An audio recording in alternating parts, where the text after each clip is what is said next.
Hey everyone, welcome to the Cloaks of Mindhelm 5e D&D stream from Penny Dragon Games. Joining the unluckiest, scrappiest group of city watchmen and women in the multiverse. So, actually, I think Paddy's backdrop, Pat Vorden's backdrop there is going to give you a little bit of an idea of the kind of place we find ourselves in, you know.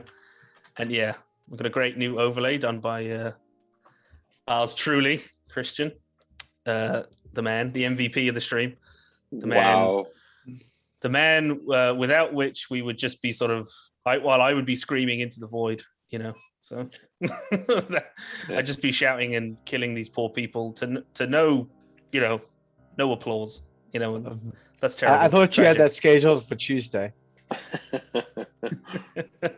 Yeah. So yeah, I'm Ben. I'm going to be DMing. So I think we'll do a round of intros just before we get to any announcements we might have. So I am just going to go the way I have people on my screen here. So actually, Paddy, you are up first. Can you tell us a little bit about who you're playing? Awesome. That caught me by surprise because normally Vorden sort of falls somewhere near the end. Yeah. So Vorden Thalas is a fighter. He is very standoffish. He's an old, grumpy guy. You can kind of see a little bit of art there. He's got a grey beard, graying hair. He's getting on in years. It's a bit gruff. And that's great art by Ben, by the way. Thanks very much, Ben, for those tokens. They look great. Cool. I don't know. Well, I'm colorblind. He's great at me.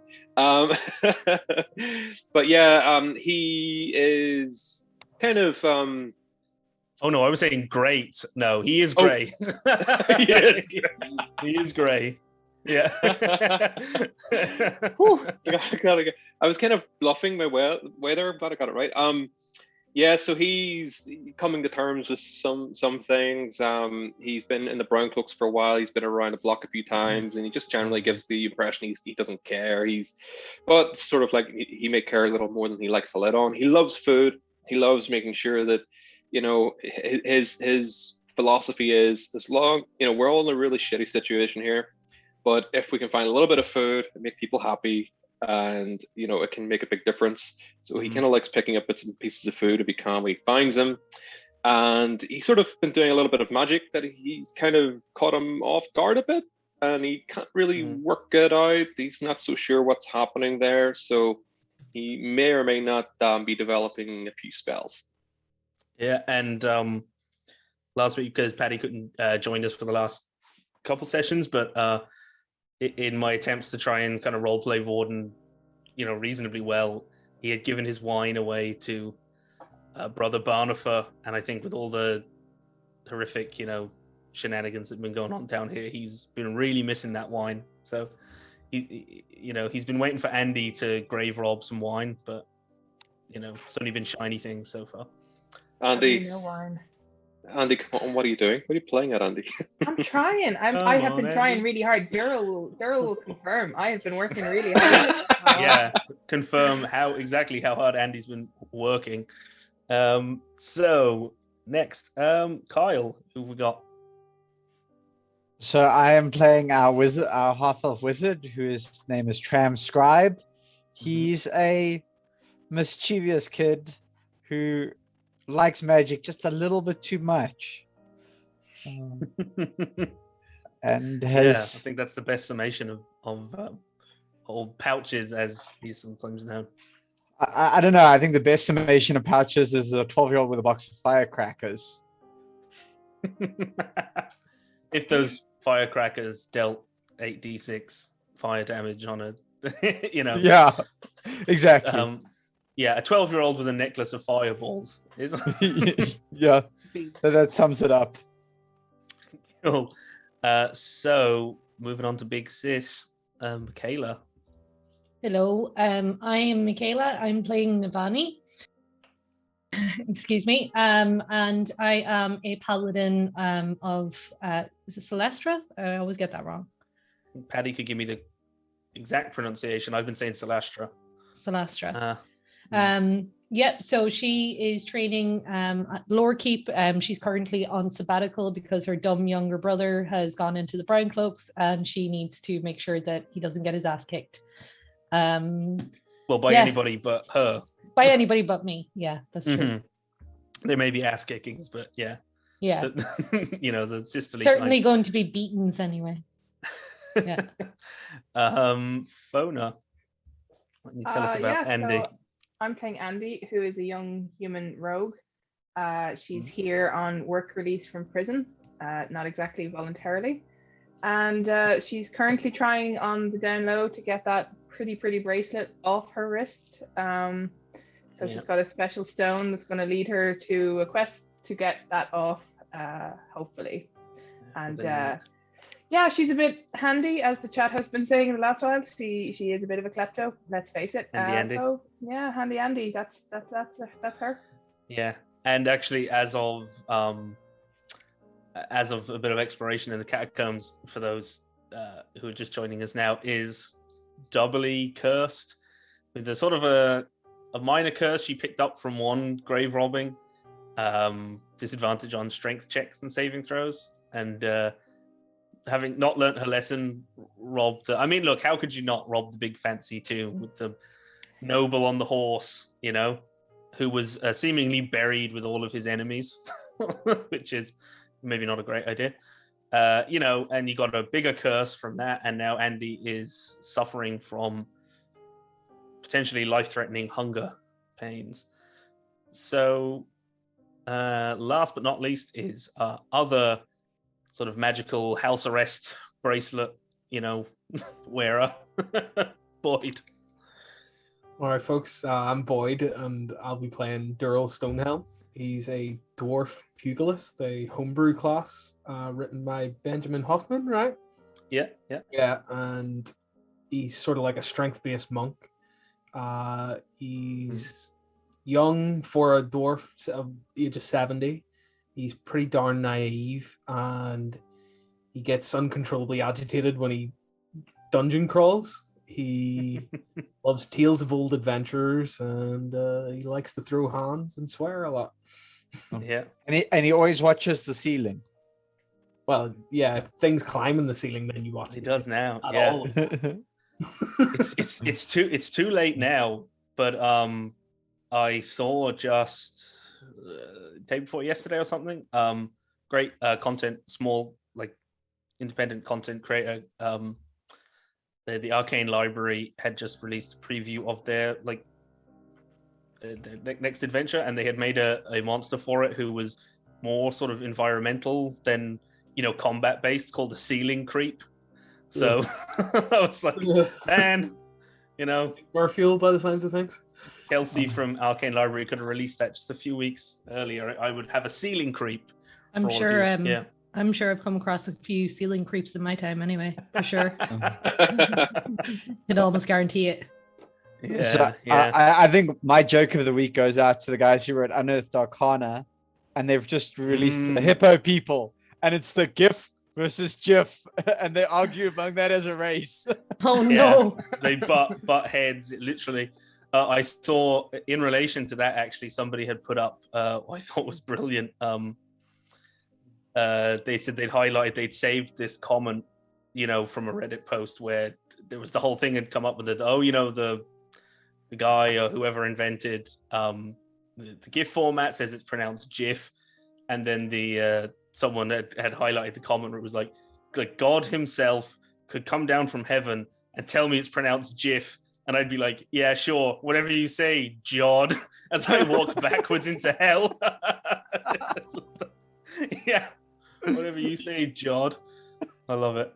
So, yeah, I thought that was, part of me wants that to appear in the potential, Spelljammer or anything official that the GIF come up in. But I'm going to assume it's maybe just there for the UA. But I don't know. I'd kind of love to see that joke make it into a book.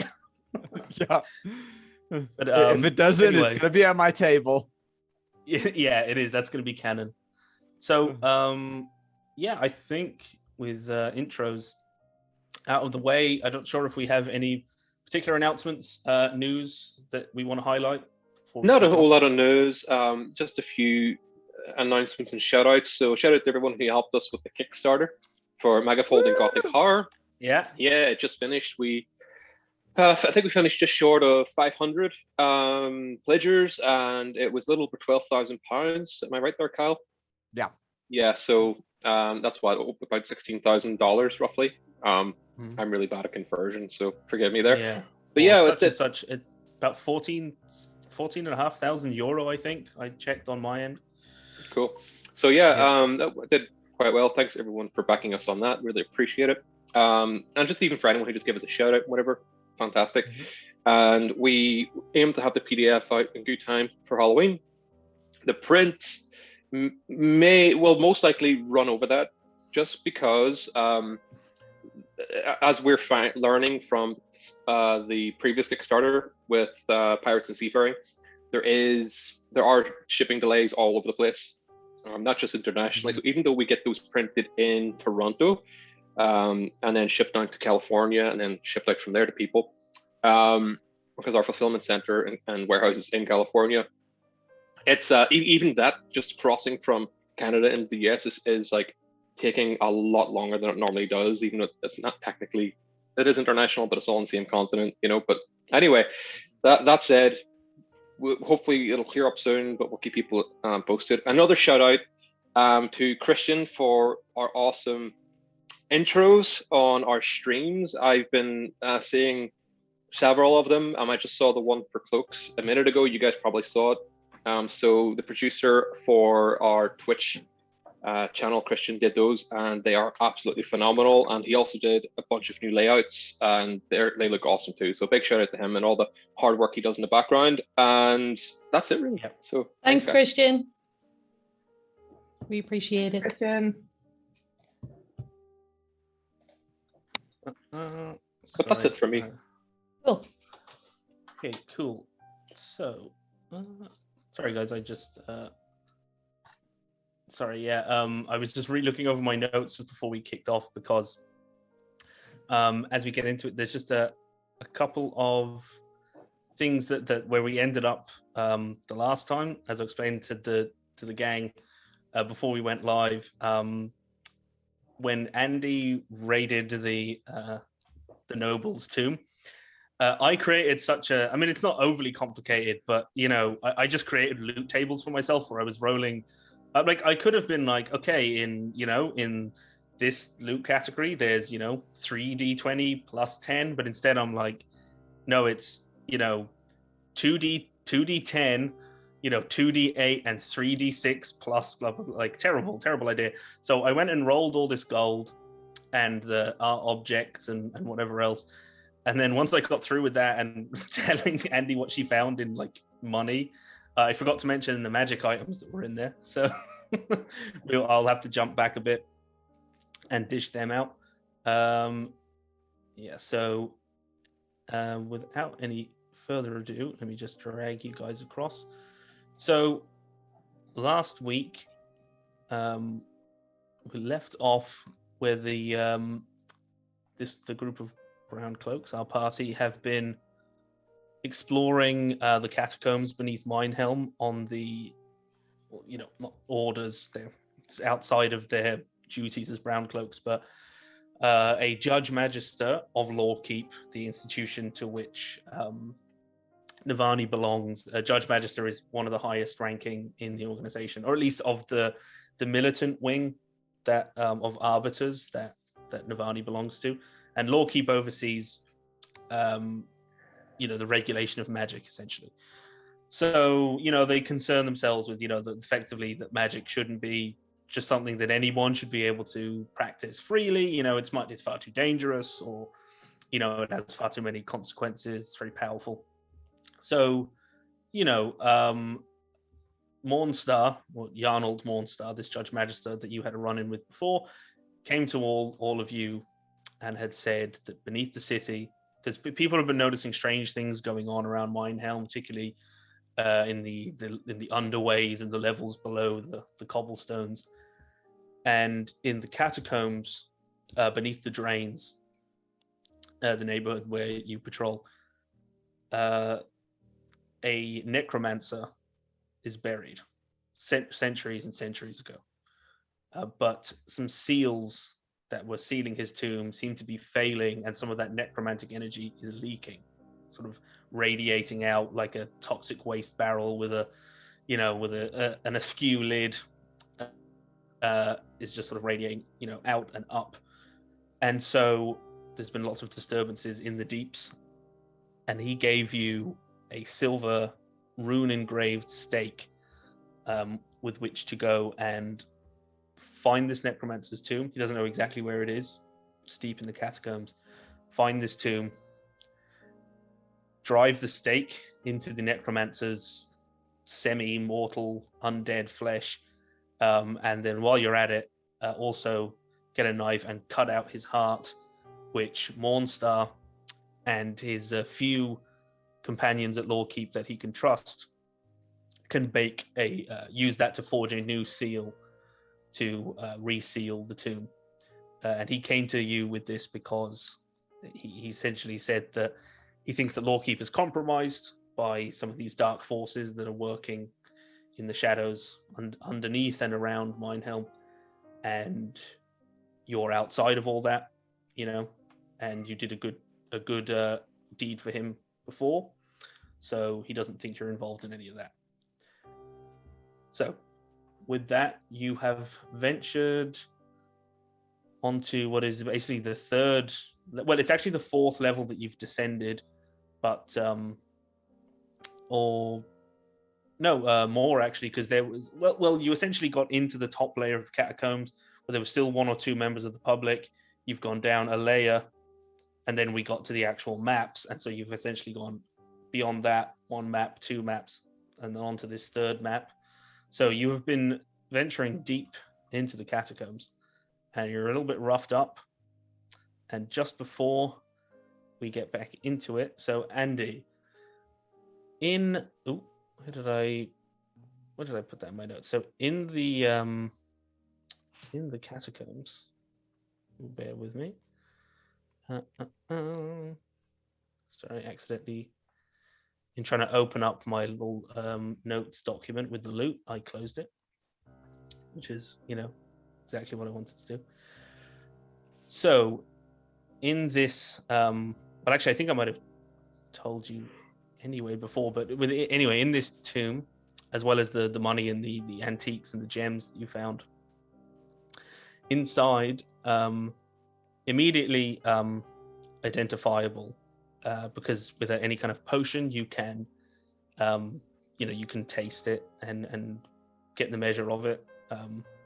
There is an elixir of health, which I'll pop all these into the chat. Not the Twitch chat, but our chat. So there is an elixir of health. There is a scroll which pouches would be able to read. And actually, I will double check if anyone else can read it. So there's a scroll of Unseen Servant, the spell Unseen Servant, and I will just actually double check for all of you if that's whose spell list that is on.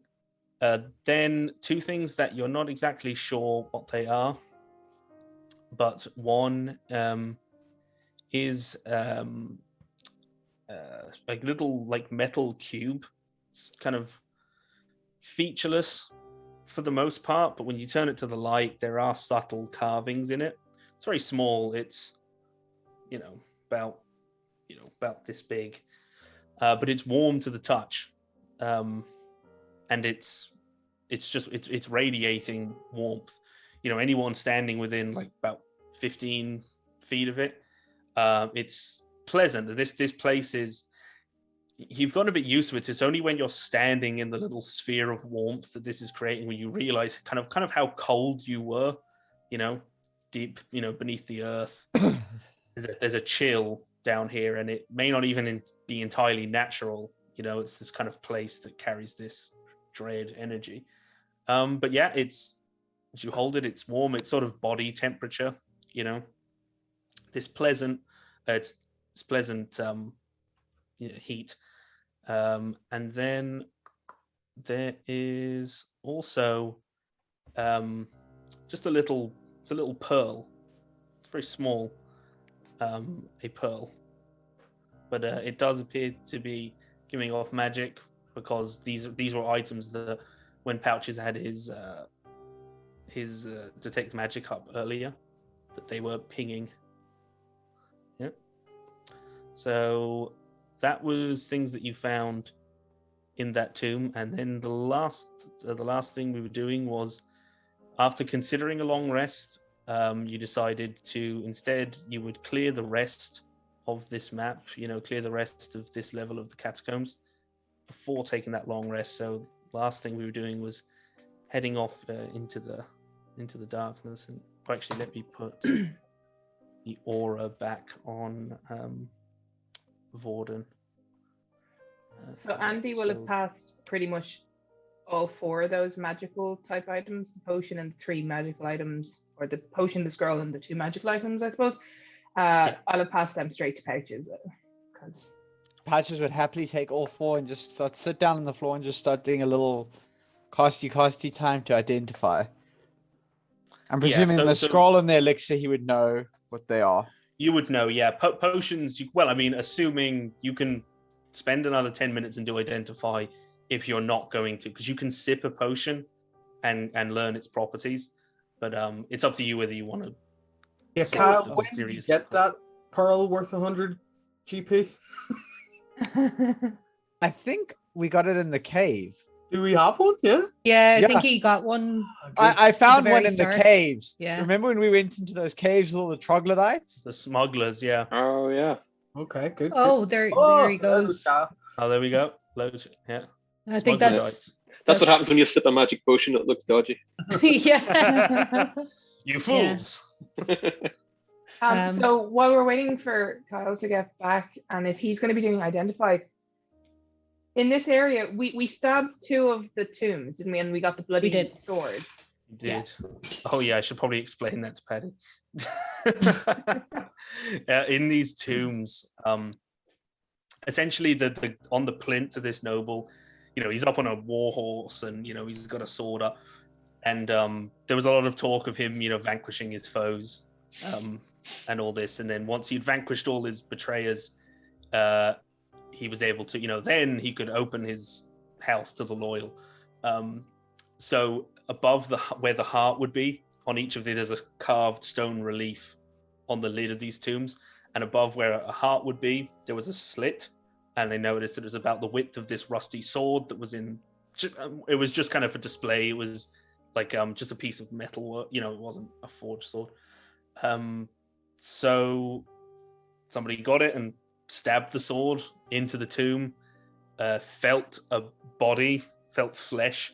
There was a squelch, and pulled it up, and there was blood on the sword. Vorden and Andy were like, "Ooh, fuck, shit," and Vorden pushed the lid aside, but it was just nothing but bones inside.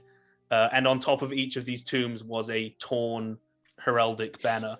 So seems like maybe this guy's, he fucking buried his, his foes with him. I think our overlays are a little bit we're a bit messed up because Kyle had internet issues, I think. So bear with us for a couple of minutes. It will be back. It's just load shedding as they call it. So he'll just be getting the generator back up. We knew it was. I can just picture Kyle out the back trying to pull on one of those stars. Oh, he's on one of those bicycle generators. Yeah. He'll have to run out and pedal for 30 seconds every 2 minutes. What am I? Yeah, so there was 2. Yeah, it was the 2 closest to you, I believe, to you. I think Navani then, or Pouches, one or the other, stabbed the other. I did, yeah. Stabbed this one here. Yeah, someone else did the other one. And it worked the same. But we didn't figure out what we thought was going on. No, you stabbed 2, and then Andy was like, just went and opened the tomb. Yeah, because then I got scratched by a shiny tomb. Yeah, the tomb was like in the plinth. There was basically like a drawer, that you dragged out the stone coffin. That was kind of how it worked. He was set in the plinth. So initially I was distracted by the ickiness of the skeleton that's a squicky, that's not squicky mystery. And then I got distracted by the cool tomb. But did I ever check to see if there was anything in there with the bones? Since it is open. In the squeaky tombs. In this squicky tomb. I don't know, did we actually open this squicky tomb? I don't think we did. This one's definitely open. You opened the first one. If you want to look inside the other one, you'd be my guest. By the way, I don't think we should. Just a quick shout out. I'm sorry to Christian. South Africa sucks. So does our power systems. I promise in 2 weeks it won't happen again. That's right. Not because South Africa's going to stop with, is going to upgrade the power grid. No, definitely not. Not because of that. For other reasons. So, so it's going to take what I assume you're ritually casting Identify, right? Yeah, twice. So 20 minutes total. So Pouches is going to be doing that for about 20 minutes. I assume. Are you staying here while Pouches does that? Yeah. Wandering. I'd like to try and figure out what's going on with this sword that turns like. Oh, okay. First of all, I am going to look in that tomb that's open because Yep. Kind of have to. So I think it's the one next to Navani. So, are you going to look in the one that's open? The one that's open. This one. Well, the one that's open, I mean, when you looked in, it really was, there was just bones. The sense that you're getting that these are maybe not even necessarily tombs meant to honor somebody with the ripped banners. This guy at least maybe was, it doesn't look like he was buried with anything. Unless you want to give like a, look for secret compartments or check to see if there's any of his teeth are gold, but I think I'm probably looking at Navani, asking her, does she know what's going on with why the bones are all squicky and bloody? Could I do some sort of like investigation or arcana or something like that to try and figure that out? You know what, give me a religion check because it is about the dead and burial rites and with disadvantage because you're shooting dirty looks at Pouches doing things that she should be arresting him for. That's 12. No, the only thing that you can guess, just based on how the burial itself is almost kind of a a mockery of a burial in this tradition, you would assume that it is meant as something of an insult. You're not really sure exactly what's going on, magically, but you do get that sense. This guy's presenting himself as a conqueror. The inscription, the fact that you think it may have something to do with Andy opened the tomb, just opened the tomb, and it was was overcome with you think possibly a curse. So you think it might have something to do with the curse, it may be a trial of sorts. Okay. That they may be linked, but you're not exactly sure how. My new favorite canon, the fact that the Law Keep dropout has a better religion score than the Law Keep graduate. Yeah. Oh, did you roll? Oh, just the. Oh, no, I have a +4 modifier to it, and you've got a +3. Yeah. But then I've got what do I have? I've got like +5 to Arcana. +6. Oh. Yeah. So, yeah. Navani, needs a rest. Yeah. I don't think I wouldn't want to continue with the way I'm feeling right now. Mm-hmm. So is anybody else feeling the same way, or? I'm wrecked. And Andy's just hungry. I'm just chanting. I just have my back against the thing and I'm actually just sat down. Yeah. But my thing is, like, should we take a long rest and should we do it here? I voted for a long rest up Yeah. top. It's I pretty think back out of here, surely. I think we talked about just clearing the floor just to make sure we were safe before we long rested. Ah, that's right. Yeah. Okay. Am I done with the cube yet, by the way? Yeah, so the first, I was just going to say, so the first thing, 10 minutes does go by. And as you finish, it's basically you learn that there's no additional properties really than what you have observed, but obviously you'd have to check to make sure. So it's a thermal cube, so it's a little 3-inch cube. It generates enough dry heat to keep the temperature within 35 feet of it. Sorry, 35 feet. The temperature within 15 feet of it at 35 degrees Celsius or 95 degrees Fahrenheit. So in and around a little less than body temp, So it just creates, a bit of heat and kind of keeps the cold off. Presumably, maybe something that somebody thought would be useful in the afterlife, And then what was the other and next object? to it, I his mother missed- had buried him with a clean pair of underpants, socks. What was the other object? I missed that. I dropped out just Uh, as you were talking about it. It was a pearl, which is why. It Cool. is. The components needed. I was like, no, Yeah. no, we got one. So now I'm gonna wave my pearl over this pearl. They repel each other like magnets. So No, that's not how the science works. It's pearls and blowfish repel each other. Everyone knows that, Ben. Yeah. So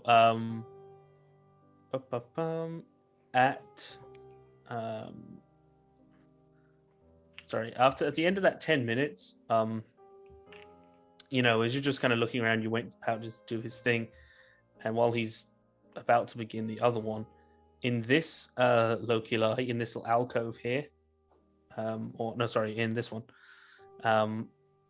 because there's a bunch of there's skulls and bones, there's other things buried here.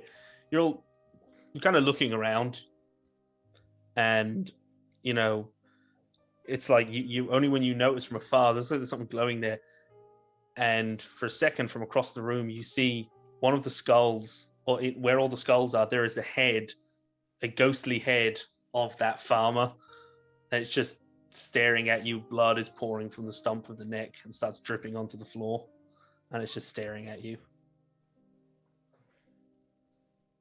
Okay, so Andy has seen this a couple of times now. We've all seen it a couple of times, haven't we? Yeah. I think everyone has glimpsed it. Yeah, at least. Okay, I'm going to go with, since I know well if we're waiting around for 20 minutes, she's going to have been poking in these holes. So Andy's actually just going to look at it and go like, what do you want? Its eyes. When you say, what do you want?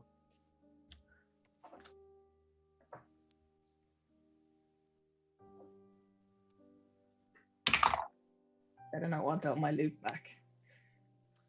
You say, what do you want? Its eyes for a so give me an insight check. Insight. Let's see. 6. Damn, it was almost a 20. Its eyes for a second flick in, in this direction. So, kind of northeast.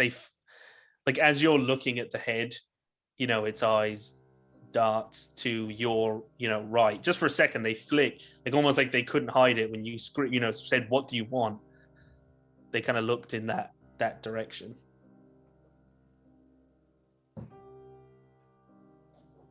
In Right. the kind of. Is this ghost dude one of these coffin corpses? Do we think maybe? I His wouldn't sword say didn't so. look like the horse sword, did it?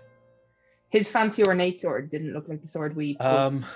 No, the one that was in the tomb, in the hand of the, the statue, was not even like it wasn't really even like just a crappy sword. It was more like an ornament. You know, it was like a single piece of iron that was, you know, almost like cut into. You know, it was like you know, like a kid or a training, you'd have like a wooden sword. It was basically that, but just made out of iron. It was just all one color, so it seemed more like a piece of you know, of a statue more than like an actual weapon. Okay.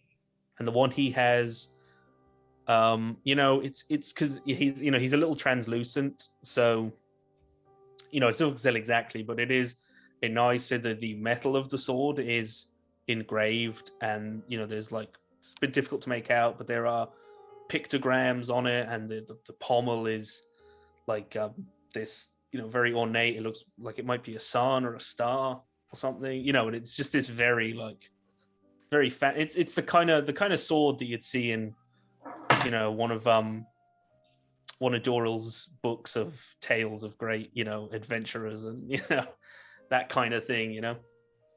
That's legendary looking hero sword, you know. It's a nice sword for a farmer, Warren says as he kind of looks in this direction. Yeah, so maybe he's one His of the eyes dudes immediately lock on you, Vorden, and just drill right into you when you say that in that tone. And will you give me a wisdom save? Oh no. Okay. Oops. I think I'll keep my mouth shut from now on.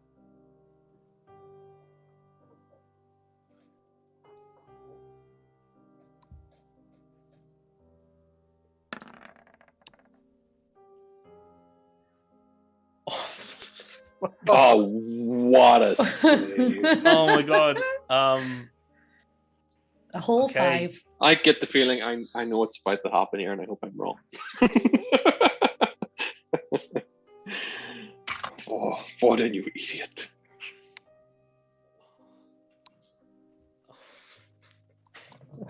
Oh no, what? Hang on.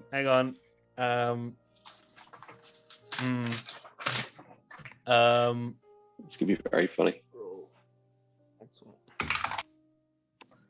Okay. So, so how old is Vorden? Be in his About 50s. roughly his 50s. And that wasn't Okay. the question I was expecting. Me neither. Yeah. So the head of this ghost just locks eyes on you. Vorden, you get like a head, like your head feels like it's gonna burst. Your skin feels hot. Just dreams of fire, you know, like or feelings of fire, you know. And then Vorden's hair is like, you see Andy standing next to him. His eyes, some of the light seems to drain out of them.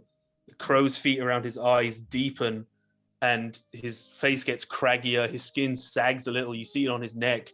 1 or 2 like liver spots appear on his head, and a bright streak of white just curls through his hair as Vorden ages 15 years. And is frightened for 1 minute. You just back up, and yeah, Vorden is now 65.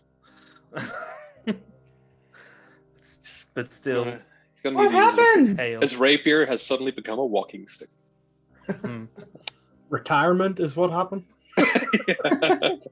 I said I'd roll. I was like, I'm going to roll twice and be favorable. Just be glad you didn't age 30 years. Because you would be 80. Oh dear. Yeah, so Vorden is frightened. Vorden says, for 1 minute, and as it does, its eyes just burn, and, you know, you blink and the head is gone and there's just a skull. Anyone else feeling a little older, or is it just me? Oh, hang on. I meant to Hey, Vorden, you're looking good, man.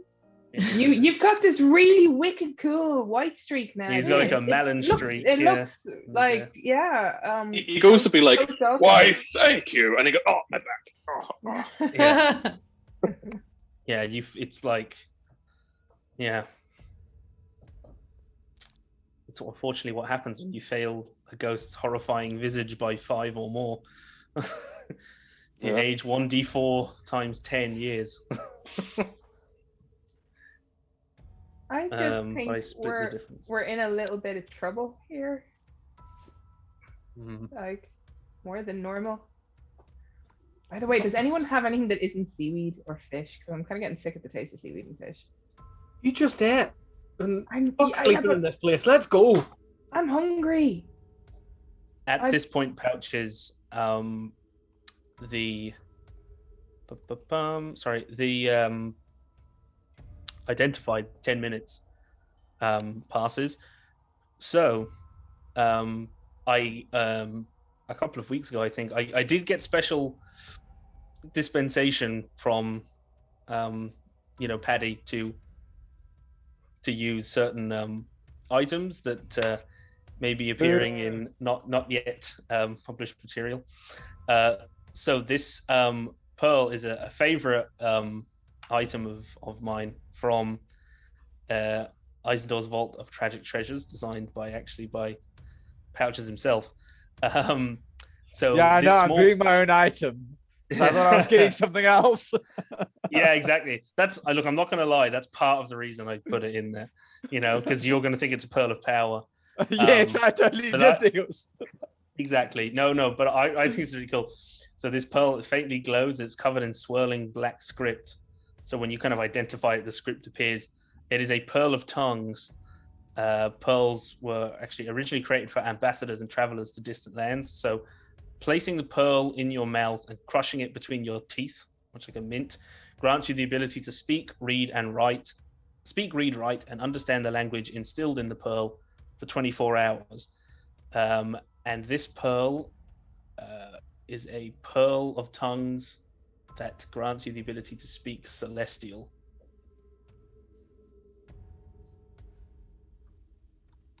Sweet. So crush this mint pearl in your mouth, and you can speak Celestial for 24 hours. I was just checking. I was like, I'm gonna be really annoyed if I can already speak Celestial. No, I'm pretty sure. I think I checked because I didn't want to and it was because it was what I wanted, and then I double checked to make sure no one had it. Seemed like the kind of thing that I think I have Celestial. Oh. No, I think I looked. I think you have Infernal and Sylvan. No, I have Celestial, Infernal, and Sylvan as well. What did I? Oh, it's still. Well, I went for it anyway because it was still the one that made sense. That if you were burying somebody, assuming they were going to go to heaven, but, gotta give them a translator chip, or something. So, yeah. So, at this point, the 10 minutes have gone past. Identify. So it was a scroll of unseen servant, an elixir of health, the pearl of tongues, and a thermal cube. And just for reference, the elixir of health will essentially it kind of gets rid of a lot of conditions, basically. So it's cursed on that list. Disease. Can it get rid of hunger curse? No, but it can cure any disease. It can cure diseases and blinded, deafened, paralyzed, and poisoned. Can it de-age somebody approximately 15 years? Yeah, approximately. Let them keep the white streak.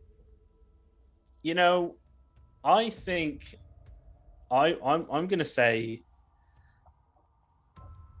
Give it a go. I'm gonna say it won't get rid of all of it, but if you do want to drink it, it might cut some of the. It might reverse some of it. Bit of anti-aging cream. Fine. I'll give it to Vorden. I mean, we kind of like him, I think. I thank you, young lad. Danny Jim. Why is Vorden suddenly speaking like a prospector? Very Um, kind of you. what I'll say is, okay, yeah, you it actually de-ages you another 10 years, so you've aged like 5 years, so you don't actually look that much different. But I will let you choose. Do you want to keep the white streak in your hair or not? Yes. Okay, yeah.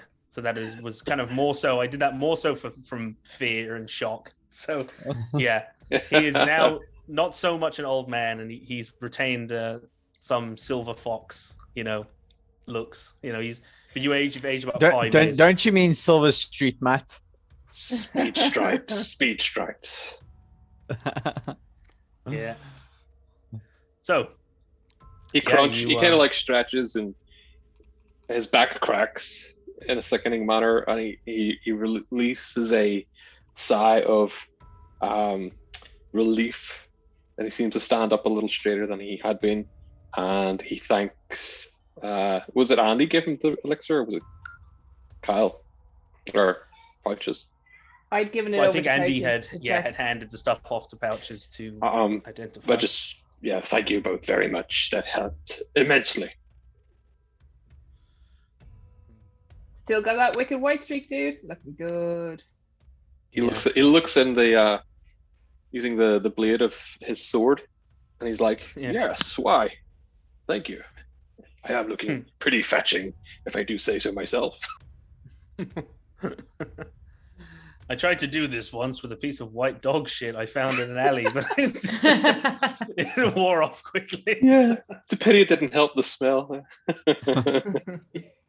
I'm just imagining just Vorden just picking up a whole turd, and just picking it up and dabbing it like a sausage behind it, rubbing it on his wrist. Vast improvement. Oh man, I love it when a plan comes together. So, you're all of you here in the catacombs. Yeah, I'm gonna start moving off this way. Just be like as Vorden's retelling this story about dog shit, I'm just going I don't need to listen to this, and I'm gonna go look down this tunnel. Just give me a minute. Have I got a short rest yet? Well, it's been about 25 minutes, half an hour here. So not quite. Okay. Oh, God damn it! Sorry, what's this every goddamn time? The reveal tool, the bane of Bane's existence. I swear to God, it every time. There is just right in front of you, Pouches, some willow weed. Should you decide to? Oh yeah, collecting that. Should you choose to accept it? So, I wonder how much willow weed she needs to make just one. I bet it's too much. The amount. Yeah. Yeah, but it seems like it probably wouldn't go off or anything because, food will have a pretty good shelf life because it seems quite hardy, So more is probably good. Okay, so as you come up here, just want to see, would you 5, 10, 15, 20, 25, 30, 40, 60. Yeah, so you'd see, Navani, that this is connecting up to, if you zoom out, you can see it's connecting up that passage, and there are chambers heading off over there. And this seems to widen into another room. And here, so you can, Navani, there is... Wait, is that one of those statue things again? Sorry, what is that doing there? Sorry. Zooming. Before Vorden leaves, I just sort of say to him, I think I might sit here for a while. I'm pretty wrecked.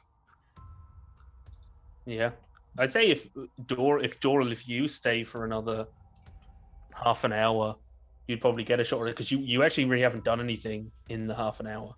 Nothing strenuous, because you got a short rest. It's an hour of kind of doing nothing particularly strenuous. You haven't been doing anything that required much muscle.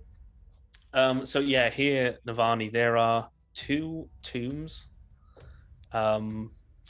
Two tombs here of relief of, probably, maybe noble women or women in, these flowy gowns, with kind of, it looks like around their neck there are, some sort of a mantle or a cloak. It looks like this feathered sort of things about their shoulders, and between them is a. Just want to double check my notes. Did I say it was a hawk? So on a pedestal with a jutting. So there's this pedestal in between the two crypts, and it's got a handle jutting out of it. Is a taxidermied hawk, and it's like very, very realistic. It's very lifelike. This taxidermied hawk, in between these two crypts, and it's on a little pedestal with a handle jutting out of the Cool. the stand. Just reveal these pouches. Okay, so can I cautiously make my way over to it and inspect it a bit more? You can, if you want to go over. And are you kind of just looking it over, or are you doing an investigation? I'm doing an investigation. Okay, let's give me an investigation check. Oh, nice. Not 20. I think you might have found So, yeah. So, you kind of watching it. You look, and it seems okay. You doesn't look like there's any glyphs or anything around. So you turn the handle slightly, and the taxidermy hawk moves with it. So it is when you see it, it is facing the one on the left, on the map. So facing the westward one. So it seems like you do it, and it can't be moved like part of the way. It either faces one crypt or the other. So it just kind of like pulls across. It's not a gradual thing. So at the moment, it is facing the one there on the left, and so it looks like it turns both. And then you notice you turn it back and forth, and when you turn it, each time you turn it to a new crypt, you test it a couple times. You feel just like ever so slight shift in something, in weight or something. So it seems like when you turn it to a new one, it seems identical. There was almost like a little shift. So something seems to activate when you face it to one of the, either crypt. And it's a nat 20. So it's something about it. You feel like if you want to open one of them, that you probably want the hawk facing away from it. Okay. That's your sense. So can I hear like any unlatching or anything like that of any of the coffins to kind of direct me into? So yeah, it's essentially as you're turning it, there's like a latch, and it's essentially, I should have said actually, because part of it is, a lot of the kind of divine religious, kind of sense that you've been getting here. It's a lot to do with curses, necromantic energy. You feel like when you feel that shift, it's both physical and there's sort of a metaphysical weight to it. So it seems like when the hawk is looking at a crypt, some of that sort of negative energy is intensified, and it seems like when you turn the hawk away from a crypt, some of that negative energy seems to lighten, on the crypt. So it's like, seems like hawk looking at crypt, bad. Hawk looking away from crypt, not so bad. I don't know about good. But okay, so I'm gonna check the ones closest to me here, with the hawk facing away, right? so it's not a bad Yeah. feeling. Mm-hmm. So I'm gonna do that. Okay. No bad So juju. you can just the crypt does just you're able to just push the lid off, without too much effort, and it is. God damn it! I'm sorry. I gotta Uh-oh. do this to myself. No, I'm just apologizing for how many dice I'm rolling for, loot. So inside this crypt is 27 gold. Sorry. Inside is 27 gold. There is 10, 20. There is 70 silver. So 27 gold, 70 silver. There is 1, 2, 3.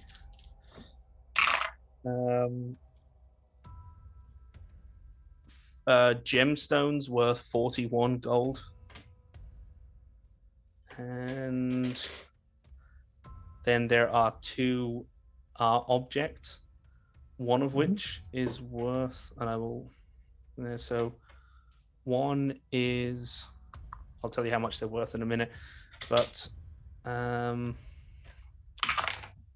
2, 3, 4, 5. One of them in the tomb, there's a small bronze, like a triptych, like the little like 3 panels, held together. There's a small bronze triptych that seems to depict a series of monarchs, some sort of noble families, heirloom or something, or some sort of history, historical aid. I don't know. Maybe it's like a study aid. And then there is also 1, 2, 4, 5. There is a circlet made from gold and malachite, which is like I think a green gemstone. So It's not magical, is it? you don't know. So the triptych is worth. Let me just get this here. The triptych is worth. Where is my thing here? D12, D8. So that's worth 11 plus 10. Sorry, that's worth 31 gold pieces, the triptych. And the 5 and 16 is 21. And the circlet is worth 51 gold. Sweet. Thank you. Can I check the other one now and do the same thing with the hawk? You can. Same thing. You turn the hawk facing away from the crypt. You feel some of that negative energy kind of dissipate, and inside, I'm actually this time just to save everyone's time. I am just gonna round. I'm just gonna take average. So there is. Sorry, DB Gibson said in the chat, "Can Andy smell this loot?" Andy probably can, because she's staying close to Vorden to be within the light, so she's missing out on this whole thing. There's a lot of. Give me a perception check, Andy. I want to see. Did you hear the scraping of stone on stone? My TP sense is tingling. The telltale sound of a crypt being slid open. Of course. Yeah, Andy just hears from deeper down the passage. It's like, fuck is this? She's like, I want to go, but oh god, I have to stay in the light, but Vorden will happily head on, but he doesn't want to leave Duro behind. Yeah. So as Andy hears this, Navani, you find in there is 25 gold pieces and 70 silver pieces. There is, I suppose I'll roll this. There is 12 and 7. Sorry, there is 39 gold pieces worth of gemstones, and then there is let me see here, 1 2 3 4 5. There is a silver dagger. It functions as an actual silver dagger, although it is rather ornate and is worth 7 8 is worth about 38 gold pieces. Oh no, sorry, is worth is worth 38 gold pieces. And the other thing that you find, 1 2 3 4,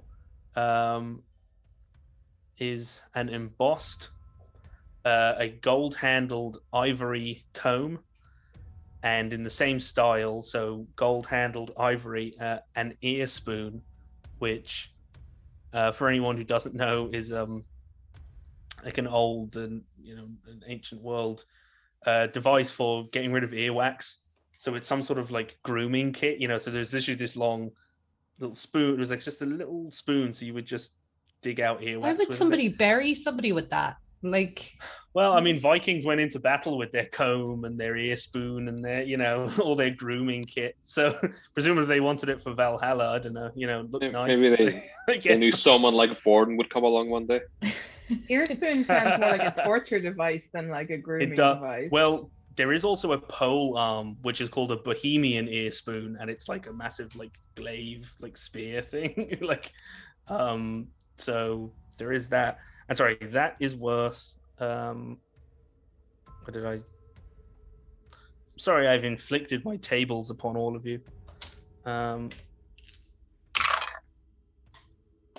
16 and 8 is 24.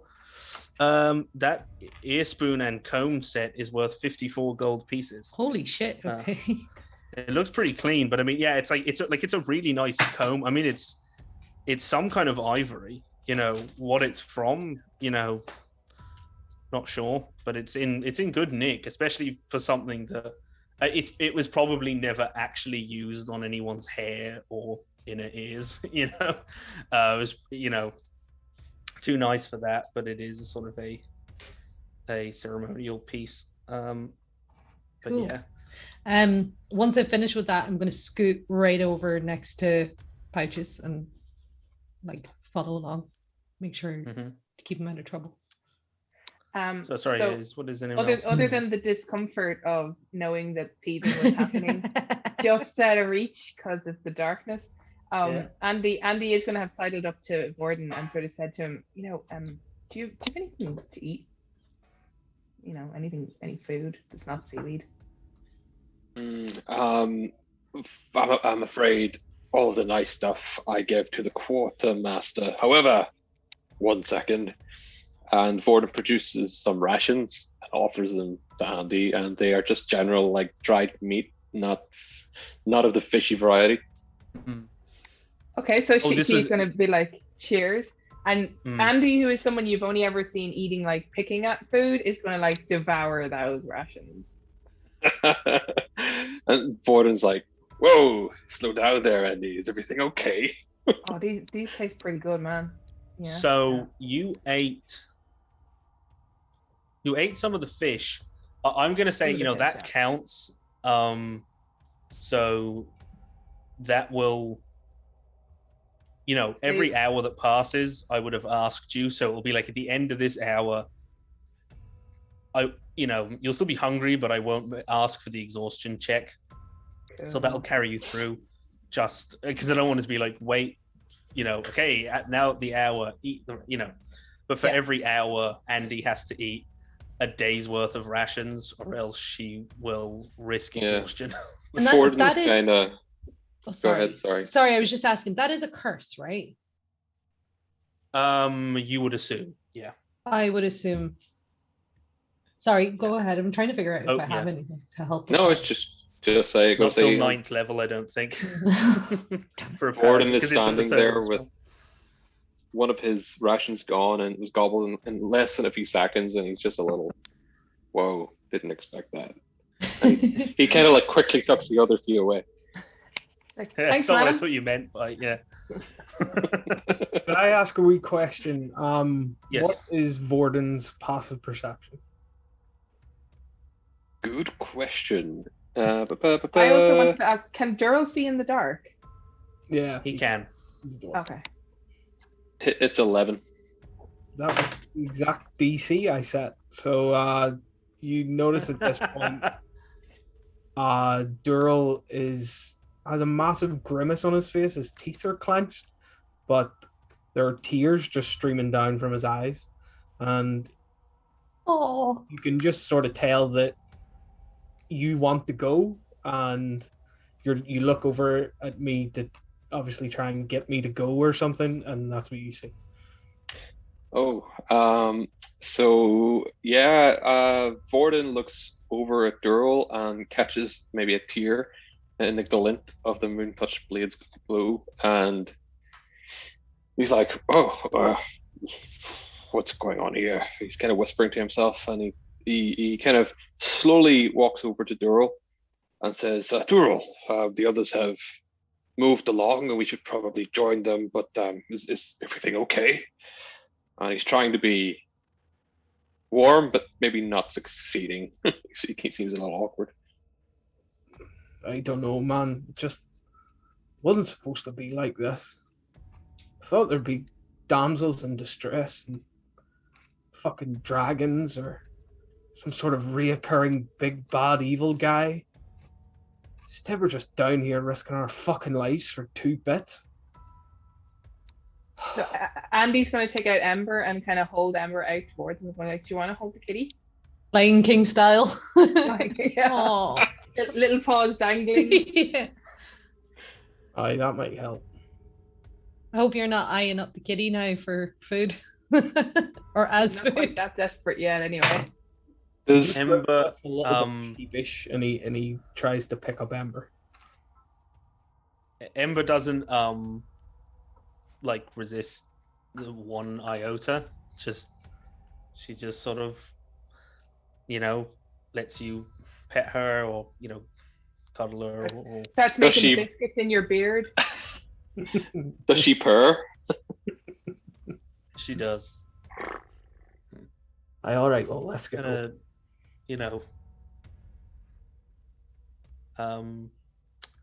Give me an animal handling check. Sure. And an Turn insight to check. scratches him. Who? Andy or animal Durrell? handling is Yeah, Andy or Drew. Doral. Sorry, animal handling. Yeah. Woohoo! Whoa. Nice one. God. This cat seems to know, it was like it could really sense it exactly you're looking at Ember and it's like this cat it knows you're upset, it was purring and she's nuzzling and you feel really it's really that sense that you get with your pet where you're talking to a dog and you're like, yeah, this guy gets it, it knows exactly what you're talking about, you feel like this cat would understand every word that I said to it, I look at Andy really seriously and say, I would give my life for this fucking cat.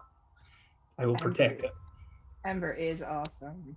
It's smarter than the average cat. Yeah, it's really after Michigan a heartbeat, but I'll protect this thing. And I hand it back and I say, "Thank you. Let's go." And the this cat little does a thing. You swear the cat winks at you, but it's that thing that you think the cat just winked at you when. So As yeah, the two pouches. take off in front Oh of yeah, me, sorry. I'm just sort of. Mhm. They don't notice this, but I'm just idly rotating the band in my left hand around my left wrist with my right hand, and we head down the corridor. Yeah. As you Yeah. do, there's something like just for like a split second, as you touch it, there's like the metal sort of feels like it resonates, like it rings, with the belt. For a second, you feel the iron and the copper and the metal, feel a connection to it. Don't really say anything and follow everyone else. Mm-hmm. Forward and just kind of Cool. So claps Dural on the shoulder, trying to be sort of comforting, and says, Mhm. "Sure, let us carry on then." I guess we Yeah. just catch up with the others. Yep. So as they're catching up, pouches, there's willowweed there. Again, so I'm gonna collect that. And then what does the rest of the room look like? Oh fuck. Whole map is willowweed now. Yes, Quick, all the grab it. willowweed. We've done Nice. it. 7 lads. We made it to Oh, heaven. are you kidding me? Come Did on. you delete it? Undo. Yeah, Jesus Christ. It's back. I was on the wrong fucking. I thought I'd put the willowweed onto the map layer, and then I clicked on it and I hit delete, and it was like the undo was not working. It was it was obviously like lagging, and I was like, oh come on, like I could grab the image again, like. Fuck me. Touch cloth moment. Yeah, exactly. So what does the rest of the room look like? Yes, so you see in this room there is a tomb. It spells your doom. You wish you never left the womb. So you, I'm so sorry. So Gotta say, you were this- cracking this- us then. That was some Crypt. dark Dr. Zeus shit right there. yeah, Dark Dr. Zeus is my MC name. So yeah, there's on this pretty simple stone crypt. There is standing above it. It's not life sized, but there is a statue, probably like 3 foot high, in proportion. So it looks like it's supposed to be a human or elf or like kind of medium sized humanoid in proportion. So it's not like it's 3 foot tall and it's halfling scale, of a knight. Pretty standard. It's not super ornate. These are very older crypts. They're not, they are crudely but decently carved. There's a knight holding a sword, in full plate armor and not in full plate armor, in chainmail. And then over here, let me just make sure I don't miss anything out. So Okay, well, while Ben looks for that, I add another one. My name is the Lurex. I speak for the trees. If you don't put everything back, I'll start with your knees. I like that one. Yes, I speak for the deceased. So in the room, on a pedestal, leaned up ever so slightly, is an open book. Oh yeah, Pat's just gonna go look at the book. Yeah, so give me perception. Uh-oh. Can I give you investigation if I'm willing to touch the book? You can. I was so scared. I was like, don't touch it without doing anything. Hey! 28. Oh my god.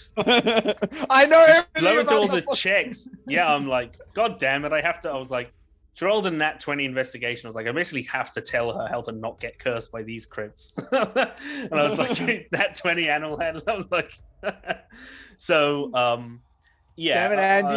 I will not require. You ruined the streak. I started the streak, and I guess I got the bad curse out of the way. Yeah. I won't ask for the follow-up medicine check. There's this sort of it's kind of brown, looks like brown ink, but upon further inspection, because you notice that there is like a quill, like a metal quill. It's very sharp, and essentially written in the book various names, some of which are repeated many times.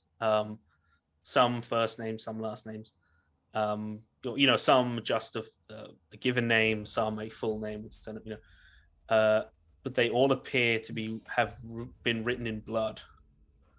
What is this? The blood has gone this kind of faded brown color, and there's like a little bit of blood like on the quill, and you also notice it like just in little spots like around the pedestal where people have cut themselves in one manner or another. It's not always like a pinprick. There's some little bits of spray, so it looked like maybe one or two people cut themselves with a dagger or something. So there are many things written in blood, many names. Fairly common names. I don't have a full list of Steve. 100 plus names. Yeah, Steve. Dave. Yeah, Dave. No offense, Dave. Yeah. Ben. Aloysius. Just regular Aloysius, names. yeah. Common names. Barnabas. Strangely, there's a Bort, but no Bart. Were you talking to me? Bort. No, my son is also named Bort. Come along, Bort.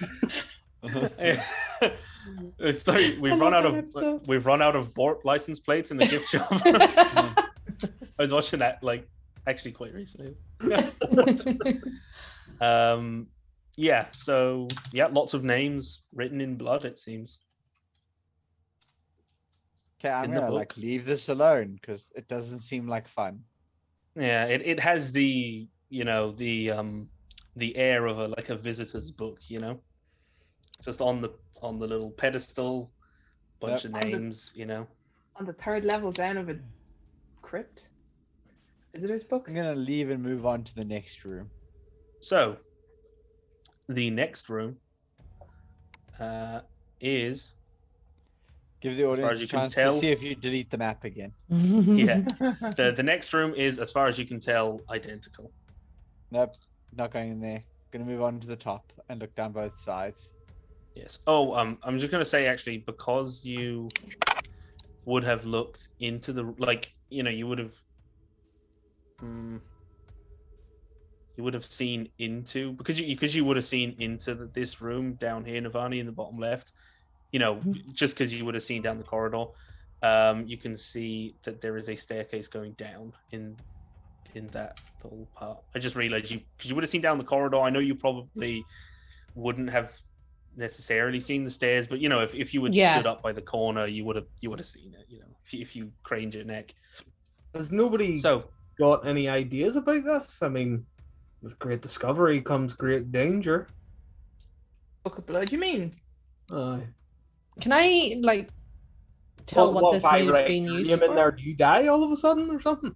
Well, I'm not writing my name in it. It's okay, Andy. I'll write your name in it. Yeah, I come wouldn't here, do that. Andy. I want to stab you with a metal quill and then write your name in a book. For Yeah. dead people. Yeah, So- write so it as ag- Andy. again, yeah. I'm sorry, I would Again, like no, to brush over this, but this is literally one of my ideals. With every great discovery comes great danger. I have to know. Andy will follow you into the room, Daryl. It was my For sure. uncle Benibus that told me this. I mean, is no one interested in this? I'm kind of low-key interested. Maybe we should open the tomb to see what happens with the book.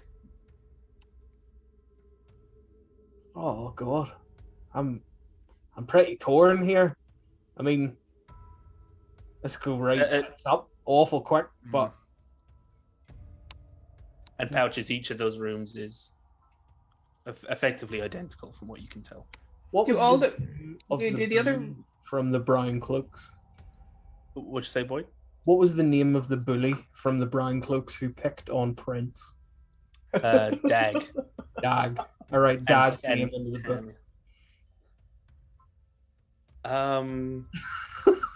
Yeah. So you blood. It does. Does it remove blood from me somehow? The quill, or do I need to provide it with blood? No. I mean, you would have to. The quill is dry. I mean, I'm saying, are you cutting yourself in your own blood? Are you writing? Yeah. Name, or are you writing it in ink or something? I don't think anyone has ink. Well, pouches might. I look at the quill and see, is there any way it can take the blood?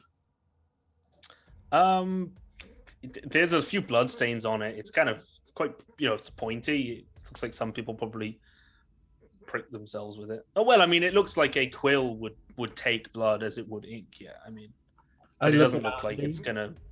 And say, you got something I could prick myself with? I whip out a little dagger, offer it across.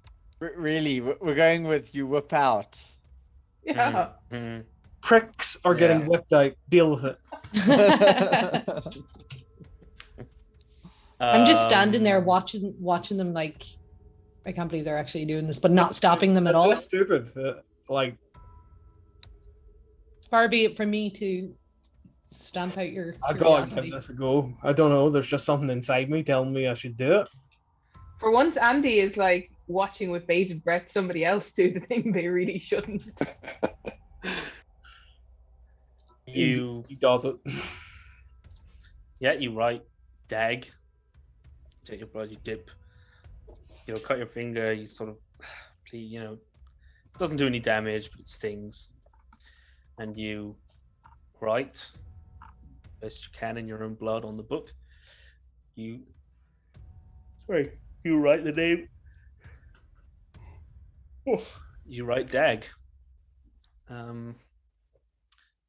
Give me 1 second. Yep. You write the name. The blood dries ever so slightly into the page. Sort of look to the sky expecting something to happen. I pat my chest. I don't feel like energy sapping from me. Don't feel more tired. Quick, Andy, do you have crow's feet? Worse than before? Does his appearance change in any way? Give me a perception check. Oh. Oh no, I can tell by the look on your face. You look fine, dude. It's you're looking and it's like as he looks, he's got a, I think he's got a mole. Did he always have that mole? What about that? Is it, it's like, wait, did Durrell always have a mustache? How long have you had that beard? Did he have a beard? I never, it's like you realize that it's like, damn, I never took good enough stock of every nook and cranny of Durrell's face, If only his face was made out of gold coins. Yeah, I never admitted it in polite company, but all dwarves look the same to me. I guess maybe I'll get the mole look that one. We get back to the barracks. Weird. Yeah. I thought. Yeah, no, you can't. He doesn't. You're not sure. You look like Durrell. He does look like Durrell. That's true. Oh well. Onwards. That was a bit anticlimactic, but okay. Well, the book might be a death note. You don't know. You'll have to check up on Dag later. We'll watch Dag for the next while. Yeah. If Dag has had a heart attack, we'll see. I quickly scroll underneath it. Is a dick. And just a picture of a really crudely drawn penis, like just right beside it. Yeah. Can I have my dagger back though? Oh yeah, here. Cool. Yeah. There's gonna be a spooky, Twilight Zone moment where you realize they do roll call, and for the first time, you hear, Dag's full name. It's like, Dag is a dick. Spoiler. Is a dick. I will. You'll be able to see down, so I will reveal all of this chamber as we go. So, you step into this this chamber, and you can see there's an opposite the corridor is another room, another identical chamber with the statue of the knight and the book. And then in here there's a fairly long open chamber with loculi not loculi, just little alcoves on either side. And you can see these, it's a bit harder to tell further in, but up here you can see that these are little braziers hanging from the ceiling by chains. And they are filled with ashes. And then down here is a rather ornate crypt with a statue of a hooded figure. Oh no. And then on either side of it are two small braziers made of iron. And there are fires burning in them. And then in this room up here, there are two crypts with reliefs of what look like soldiers or knights or warriors. And in between them is a little, like a font, on the ground coming up a couple of feet of As long pretty as it's not stagnant, Helvetica. pretty there's it's Comic Sans filled with water. So filled with No. pretty, The horror. make a wisdom save. Are there- It's pretty stagnant water, and there's little bits of like algae and grime floating in it. Is there any Instead of coins in water, it? you should take a bath in that. Never. No coins. Well, I don't know. I mean, you can't see any. Can I toss a copper in? And I'd be like, for luck, Sure. so we can get out of here. Yeah.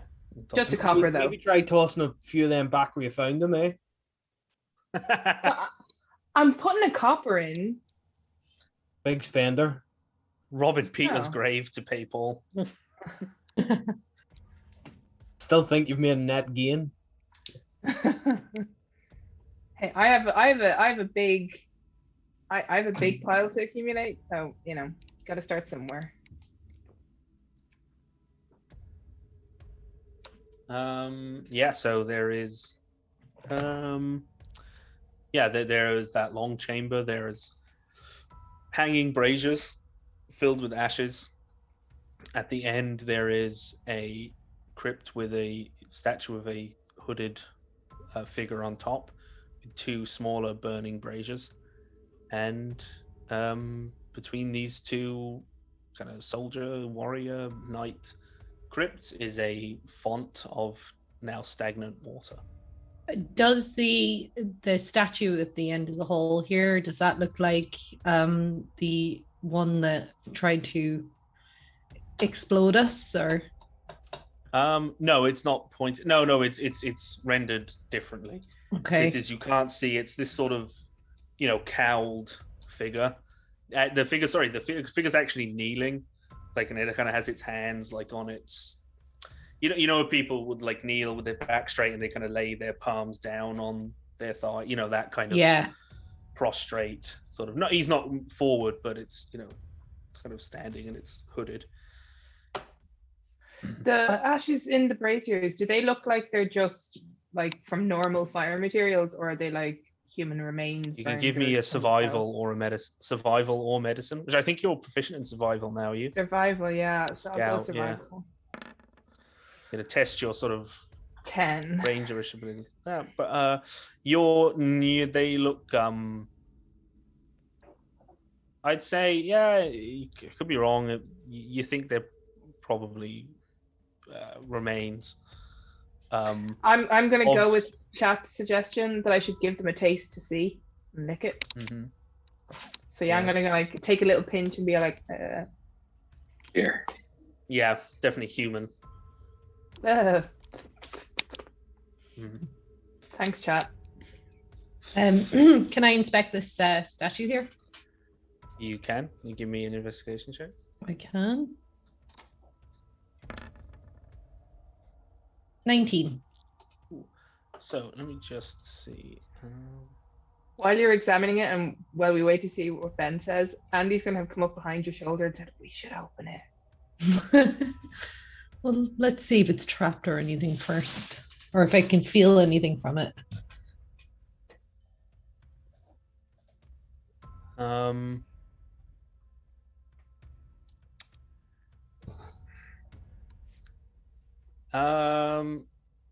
I'm gonna say it's not really investigation, but You want you something else? just give me a perception check. Perception.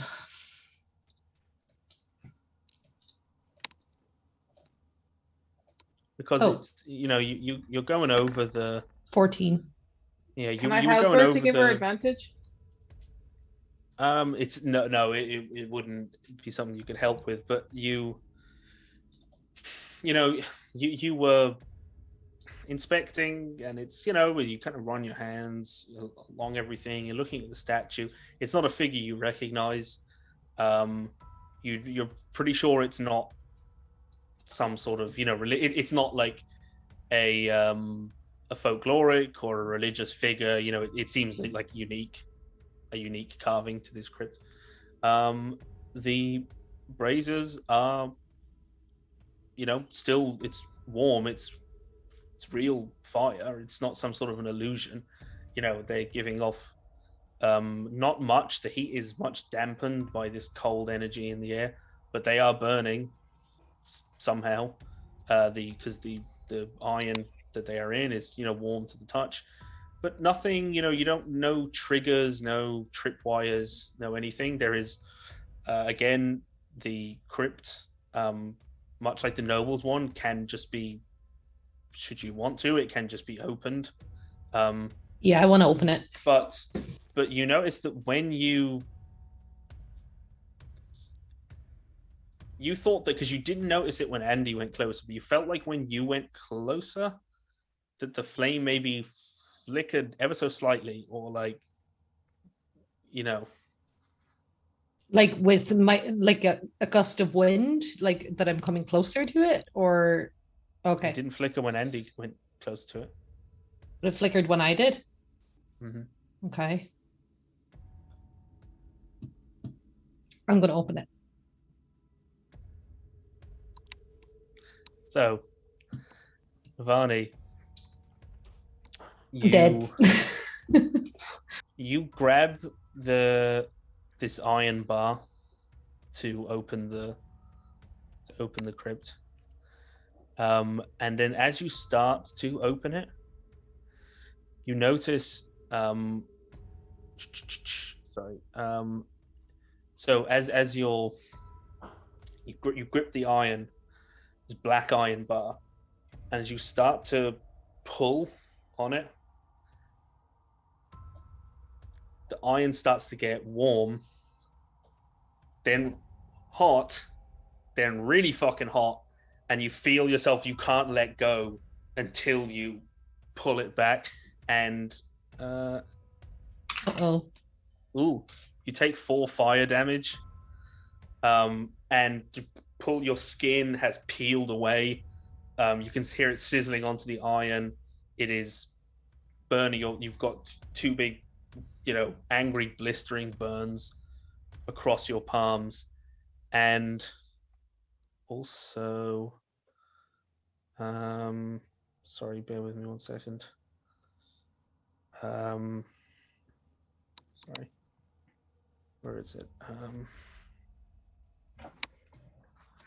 You feel negative energy wash over you in a crushing wave, and the world starts to spin, and you just, everything goes topsy-turvy and starts to tilt, and suddenly you find yourself losing all sense of equilibrium, as you feel a curse wash over you. So you have disadvantage on all dexterity saving throws, and your movement speed is halved as more effort must be made to walk and run without tumbling over. So you're now just constantly dizzy. All your equilibrium is just completely gone, and you're just staggering. So advantage on deck saves and half movement, because it's like taking a step requires some effort and thought to get you through. But inside the tomb is a scroll. You can't read it. You're not sure what spell is on it. Mm-hmm. But then also inside this flaming tomb is this strange. It's kind of carved with runes and engravings that look like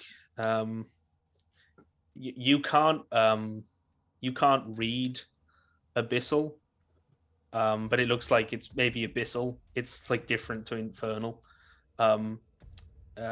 They look more like magical glyphs than language. And it is this big, about this big, a bronze bell. It's a very heavy bronze bell.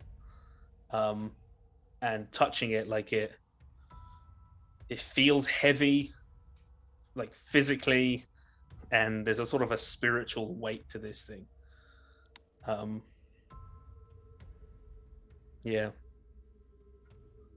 Okay, well, I take the items, but I just immediately like back up and kind of slump against the wall and just sit.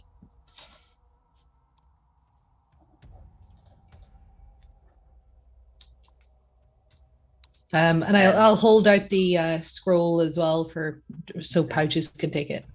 I'll take it and just give it a read.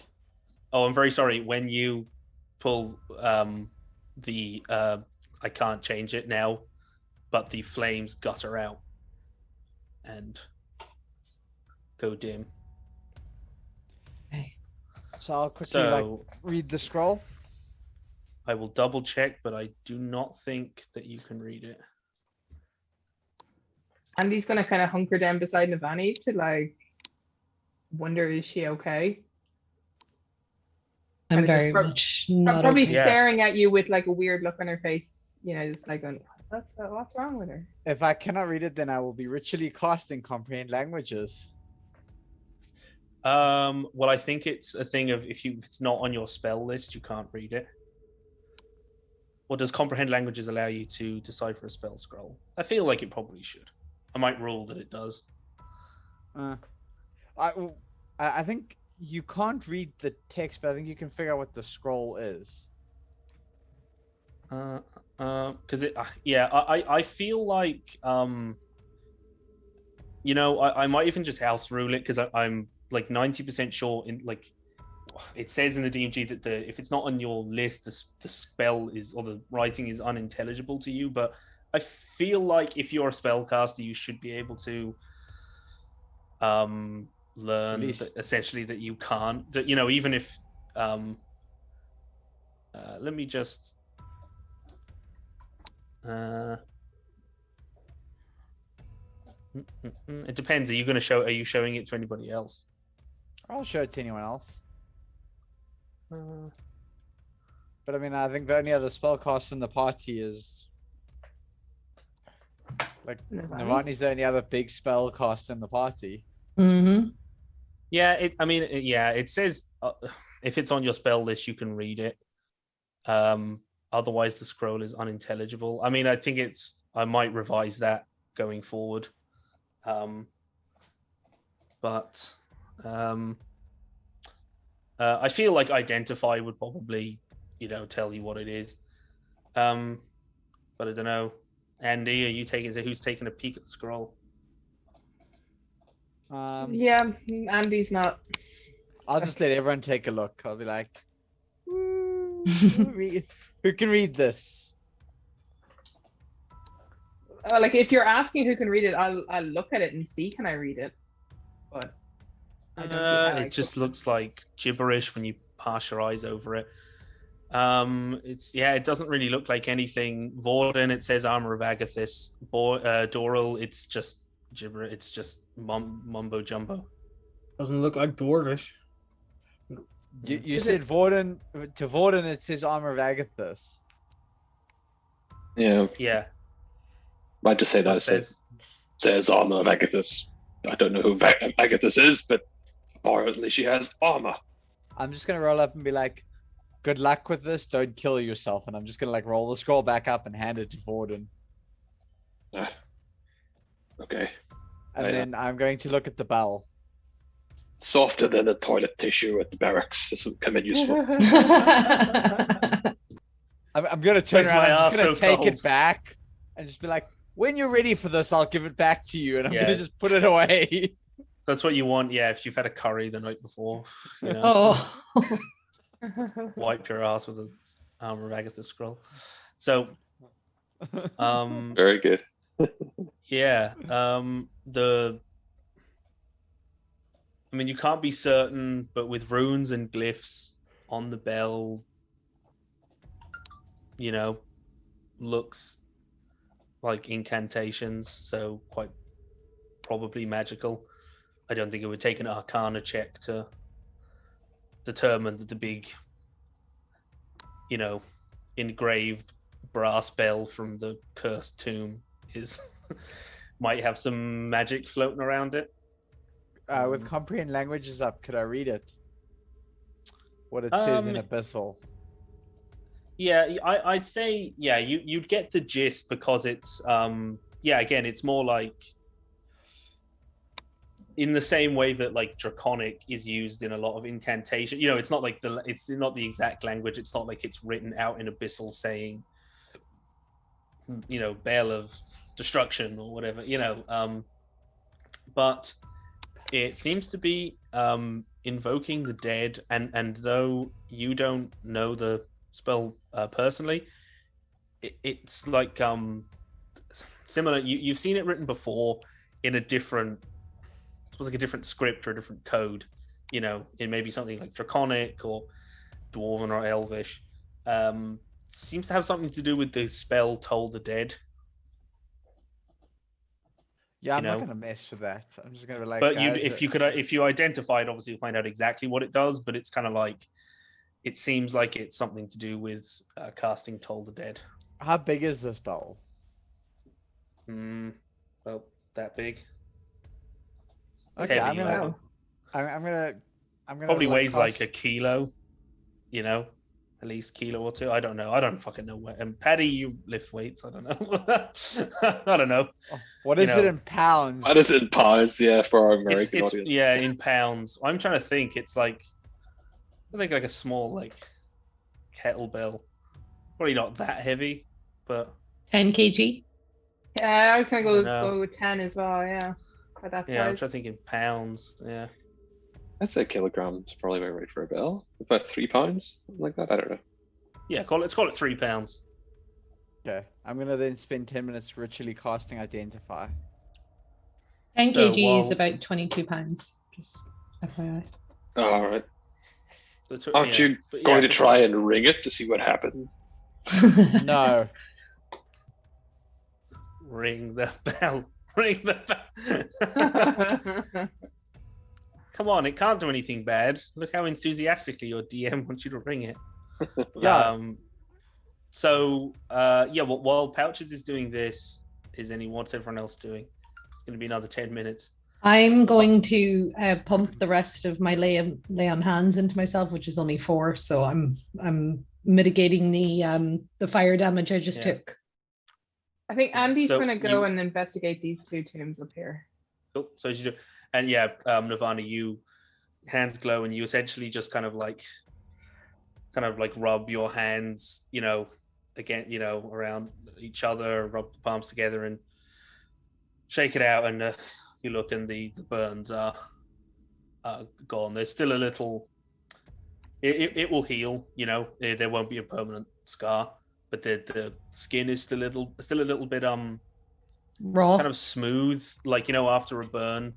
Sometimes it's kind of smooth. Like, Yeah. it burns all the kind of Shiny. wrinkles and stuff off it. Yeah, Yeah. it's like new skin. So you're looking at these 2 tombs, is it?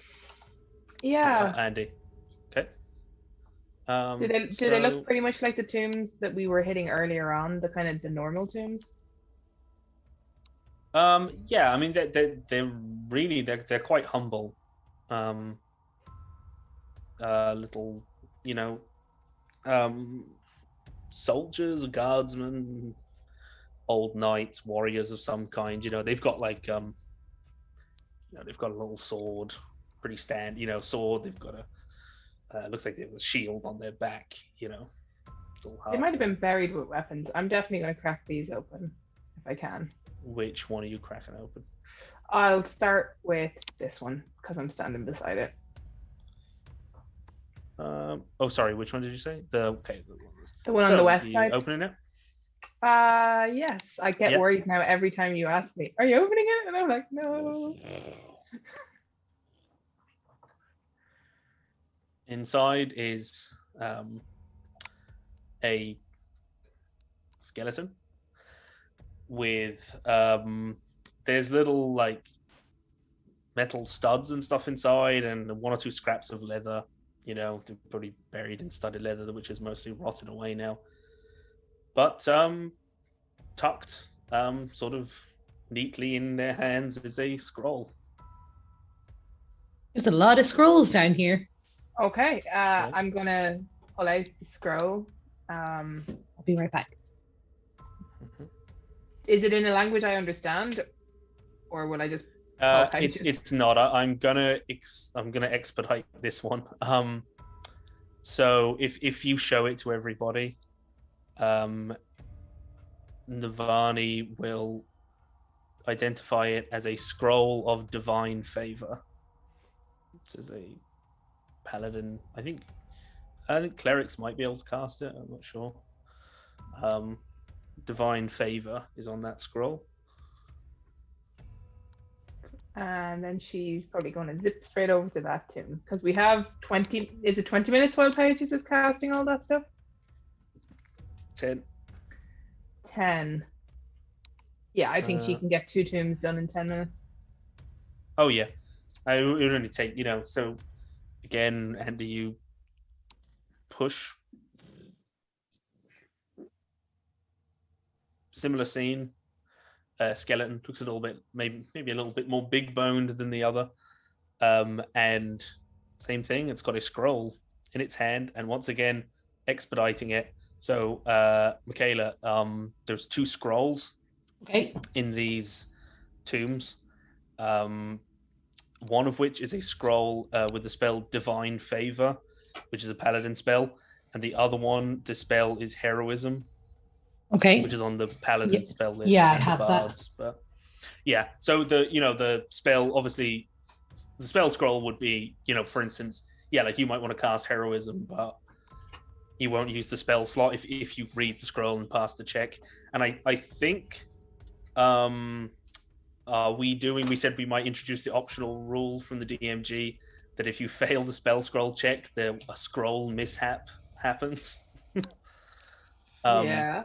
I feel like I might let anybody try and read a scroll, even if they aren't a spellcaster. That seems like the fun of it to me.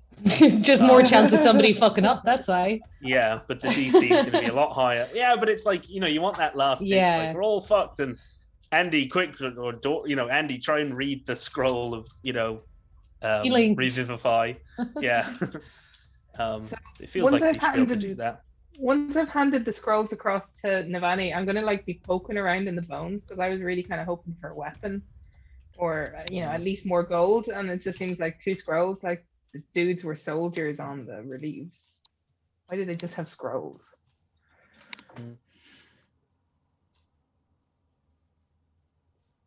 Question about Roll20 and adding items. So I don't see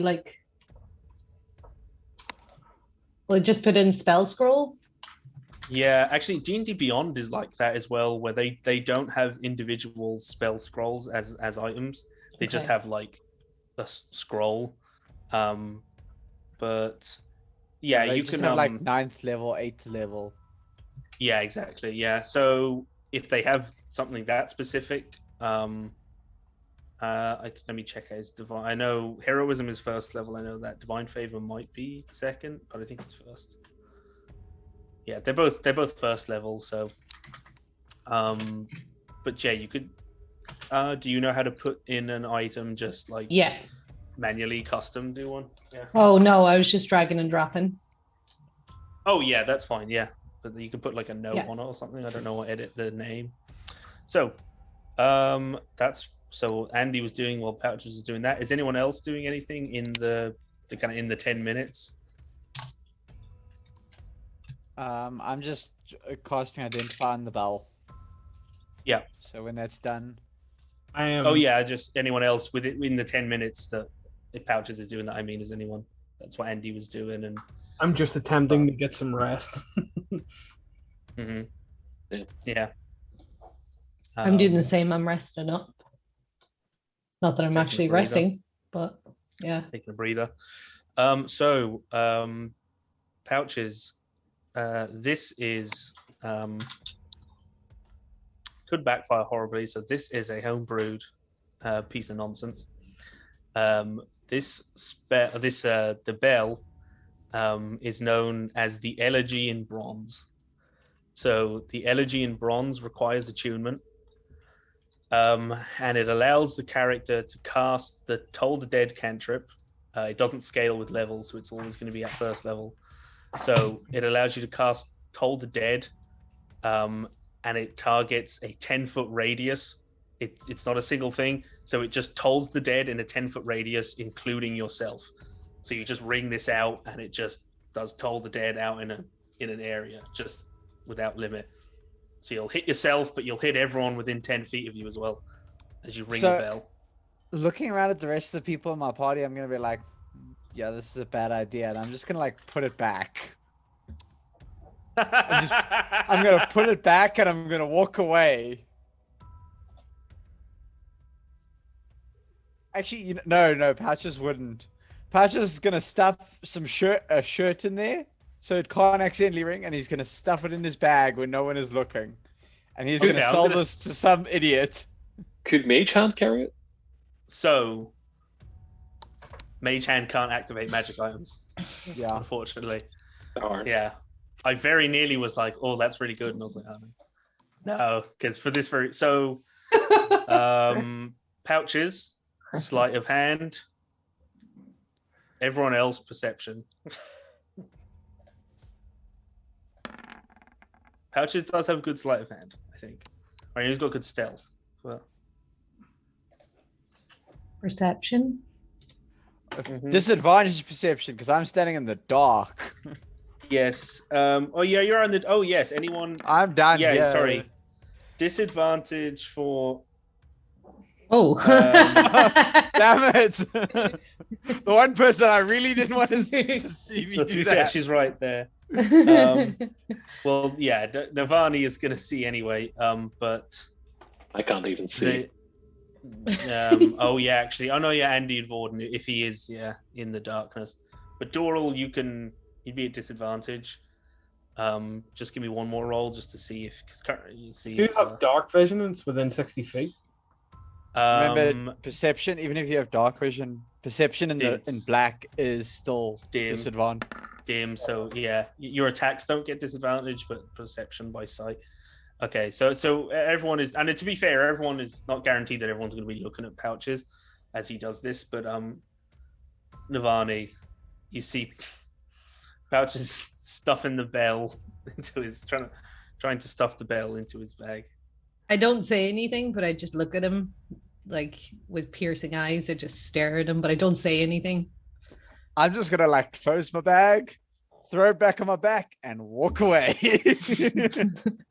But I know he has it now, so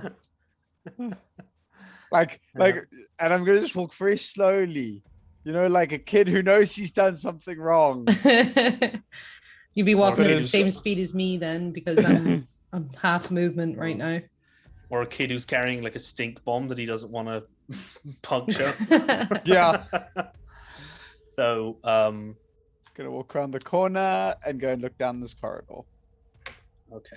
So you look, and I think that is still revealed. So if you were to poke your head, I mean, oh god damn it, I'm sure you could tell, that this connects up to that and connects to the hip bone.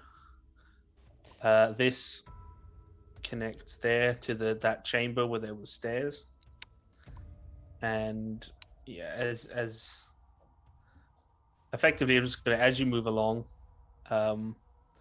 there are another 3 of these chambers with the knight statues and the books on the pedestals. What are we doing? There was also just up here. There was another willow weed, which somebody wants to collect that. Oh yeah, Yeah.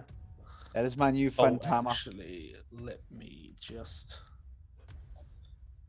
I just need to get rid of some of this stuff.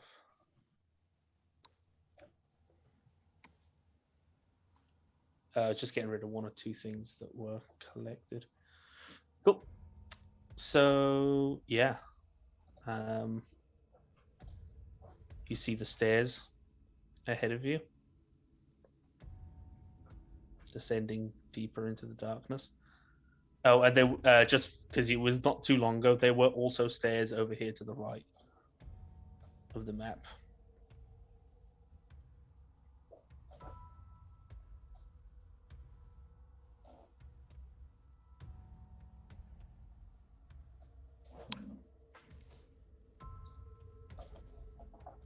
Okay, so we're gonna have a short rest or long rest here. We're going to long rest. I need a long rest. We'll see if Andy dies in the night. Surely one of these rooms with 1 entrance and exit would be a good idea. If we're not going to go back up. I think maybe this room would probably be the best. Down where the fancy crypt was. Yeah.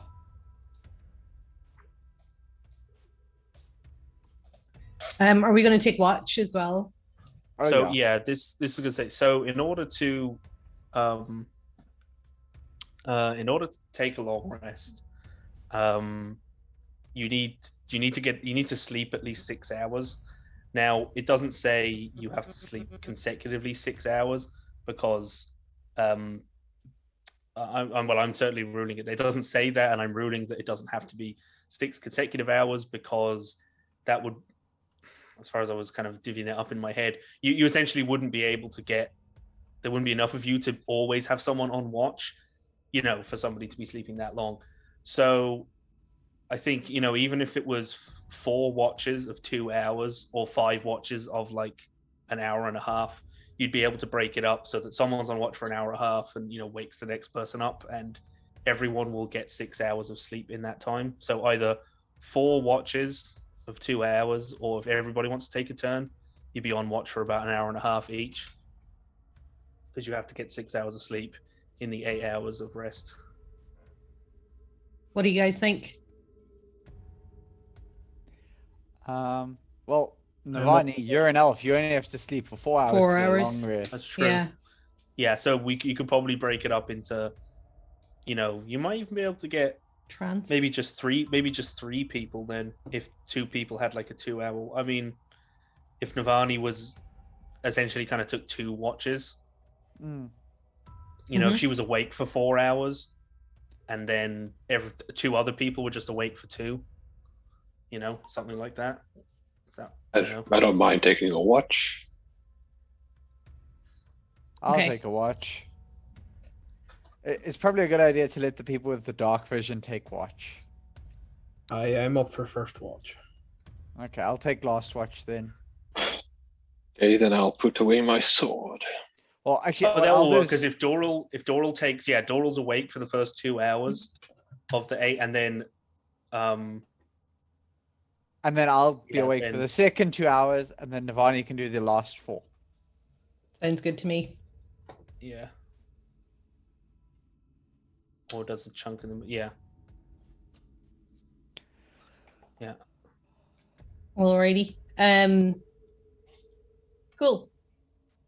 So Doral, Doral pouches, Navani, is that it? Mm-hmm. Okay, so just before we get into that and we get into watches, I think we will just take a short 10-minute intermission. Short rest. Yeah, we'll take a short rest before we long rest. Yeah, so we'll just break there for 10 minutes, guys. See everyone in 10. Sure. So yeah, we'll see you soon, and thanks very much for tuning in, sticking around this far. We'll be back shortly. See you Thank soon. you. Bye, Ren. Cheers, folks.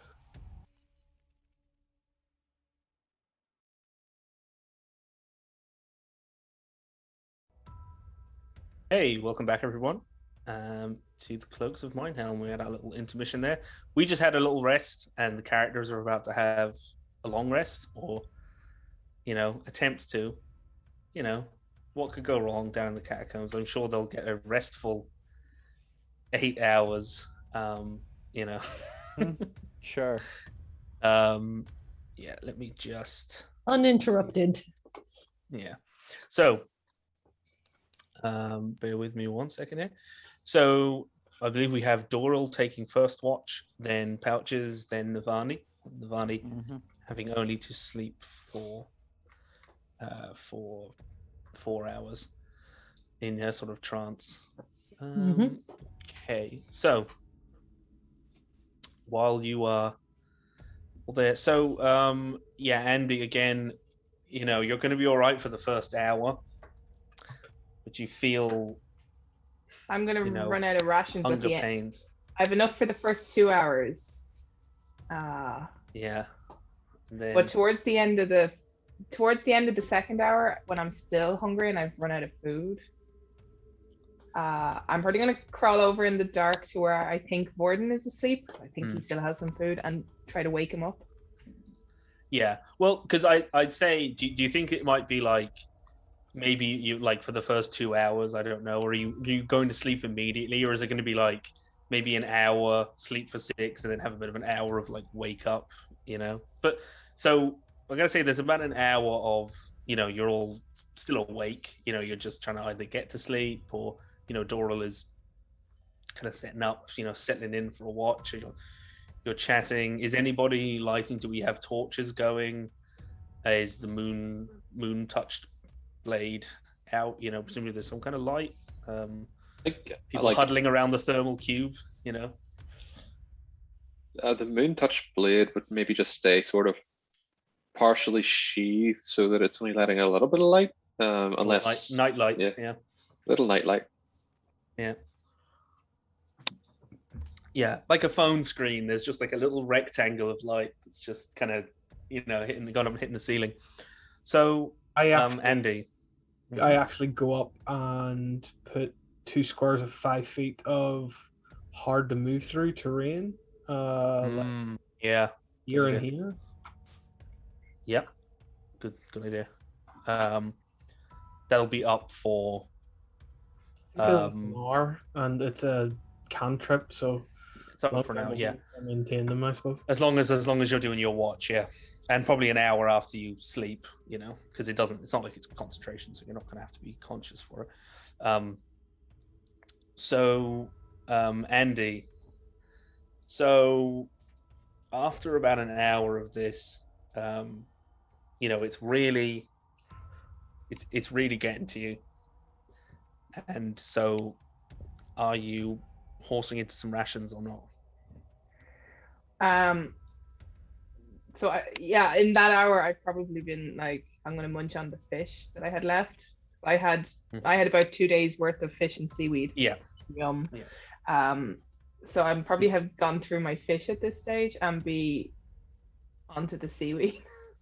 Onto the what is that? Is that onigiri? Is that what's the sushi? Is that what they're called, or is that something else in sushi? Those sheets of the seaweed wrap. I don't know. I'm terrible. I can't stand sushi. I have the palate of an 11-year-old. California rolls are lovely, but yeah. So, smells like that pirate hideout cave in here. And in answer, all you hear is like, I honestly thought that was going somewhere else. Same as I was waiting. Vorden doesn't Yeah. have as dirty a mind as you elves and half elves. So We have more years to perfect it. Yeah. Yeah. So it yeah the hunger recedes. It's always there. There's like a low level hunger there all the time, but the ravenous need abates. And then at that point, well, I suppose, is Andy going to try and stay awake for the other hour and eat, or are you going to like go to sleep and start making? You see, Andy isn't as exhausted as the others because she's been kind of not as affected in battle, so I don't think she's going to sleep. I think this is going to bother her too much. Especially if you don't sleep, you don't get the benefits of the long rest. Yeah. Which, and he's if going you're to not- run if you're- all the way back up to the surface and go get a McDonald's burger.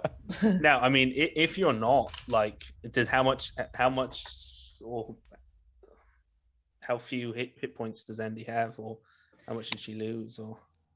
You see, Andy's kind of like mulling over two options at the minute, which is start hitting people up for food, or something's seriously wrong here and she needs to get the hell out of here and get like to where there is food. In which case she's going to quit out to a short rest, use her hit dice and leg it. So I'm just trying to figure out which she'd do. What's her hit? What's Andy's hit points like? She's got 18 out of she's got 18 out of 26. So like if she expended her hit dice, she'd probably be okay. I'm kind of leaning towards that's what she's going to do. She's going to like run out of food and be sort of like panicked, and she's going to try and sneak off and do a runner. So that's probably when Pouches is on watch, though. Well, Pouches on watch for the first. food. Pouches on watch for the first 2 hours. So at the moment, Andy's not sleeping. She's not legging it yet. She's not asleep. She's just very into the second hour. Yeah, because I don't think even Andy, like, you don't have anything. For your rogue, it's like you haven't used any resources really, as far as I can aware, that would recharge on a long rest anyway. So it is just your hit points. So they're actually, if you can get away with it with a short rest, there's not any immediate need for Andy to take a long rest to sleep. So, and it's difficult to sleep with that hunger, Yeah. And even Navani, it's your trance. This loss of equilibrium is like fucking. It's you're able to do your trance, but it's difficult to get into it. The kind of it's like going to sleep with the spins. Not it's not that severe all the time. It's just like low level. You're just finding it difficult to balance. So I'm just gonna say for the first 2 hours, Doral, you just give me a perception check. Or Is it just plain? There's no disadvantage? Sorry, 1 second. Actually,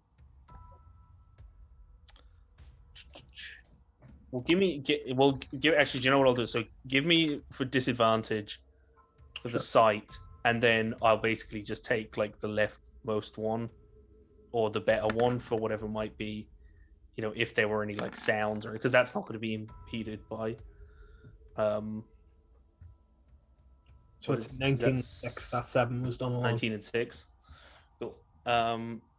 Yeah, so you just give me 1 second here. Okay.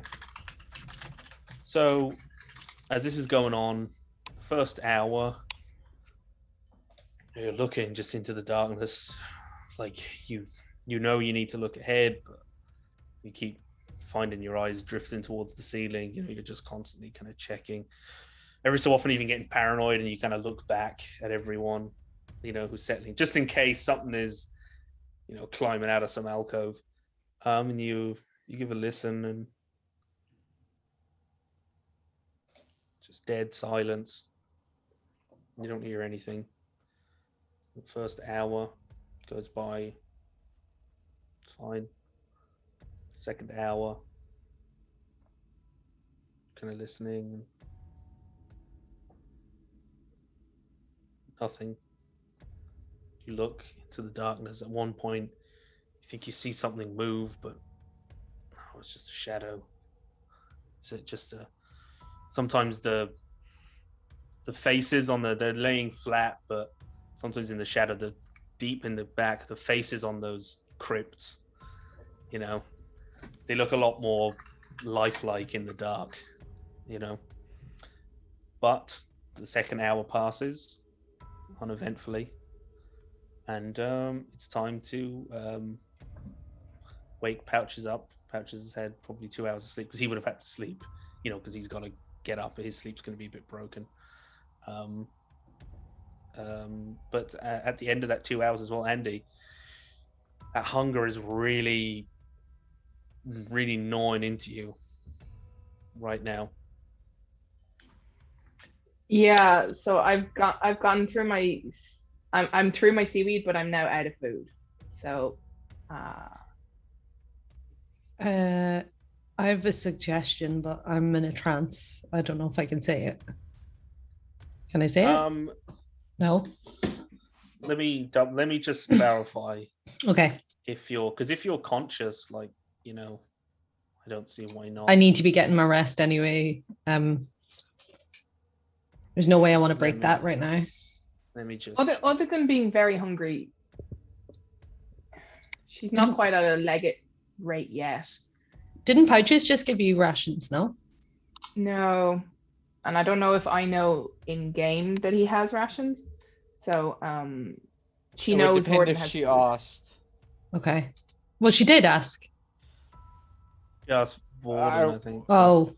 Yeah, I only Yeah, asked Gordon she- so far. Okay. If I was, It says you remain semi-conscious, so you're kind of in and out, So I feel like you could probably. You're not going to be able to make perception checks to really notice, really look at your surroundings. But I'm sure you could speak. You'd probably be a little bit like when you're talking when you're half asleep. It's probably like that. You're kind of half asleep. You could talk. You could certainly understand what people are saying back to you, but you're not going to be able to It's probably not a good idea for you to be on watch or operating heavy machinery while in a trance. Would she hear me trying to wake up Gordon and ask for rations? Let me double check the map. How far away are you? What is your passive perception, Navani? Do you know? Mine is 13. Yeah, I'd say she could hear you talking to Vorden. Something about food. Okay. And he's talking to Vorden about food or something. Is Andy asking? Yeah. Yeah, so she's over Yeah. and she's kind of poking your shoulder and shaking you a little bit, and she's like, Gordon, Gordon just what Gordon, is Give it- Andy? do you have any more food? I need Oh, food. yeah, food, yes. And he just pulls out 3 more rations and kind of he doesn't even do it consciously. He just sort of semi throws them at you and kind of rolls over and puts his cloak about him, goes back to sleep and starts snoring. So yeah, she's probably gonna just now sit kind of right beside Gordon and be nibbling on the next set of rations. Pouches is asleep, but Navani. Can Mhm. I? Navani. Yeah. Sorry, how many days have we been down here? Roughly. Oh, 1. 3 hours, You've been. 4 hours. You've been. I think we said total with the searching and with the Oh, identifies and the 10. Well, certainly now with the extra 2 hours, you've been down here about 8 hours, maybe. Something Okay, like just that. counting my rations then. So perfect. Oh, yeah. You've. No. It would be. It would be another. I mean, you'd be hungry, but you could go with maybe another few hours without getting a twinge. Especially with the adrenaline going, and it would certainly be a few days before you. A couple of days maybe before you start to actually starve. But you wouldn't. You'd be pretty fucking hungry. So, Andy, you notice it's not you notice that Ember is not she's not like right beside you. Then you look and realize she is over by where Pouches is asleep. And Doral, as you go to wake Pouches up, Ember is like sort of nuzzling and pawing at and sniffing at Pouches like pack, you know. Is Ember like- after the bell or the Rooting ration? and sort of like What are you looking at there? oh god, my throat is really dry. I can't meow. Sorry, meow, meow. My goodness, you seem to have turned into some sort of William Shatner cat. Meow. Meow, meow. Meow for Spock. Ember, what are you doing over here, Ember? Okay, let's raid. Let's do when we do a raid later. Let's say meows to Spock. Was it Meow Mr. Spock? Meowster Spock. Meowster Spock. Meowster Spock. Oh my gosh, that is amazing. Yeah. Yes. And when Soraka asks who to blame, we're going to point at Ben. Yeah.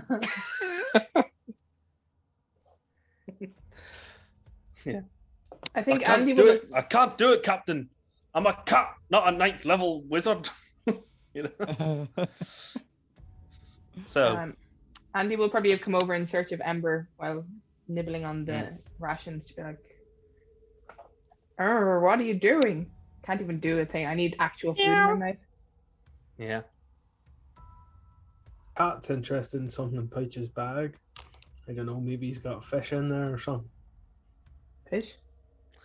Pouches, you're waking up at this point. It's your watch anyway. Morning, sunshine.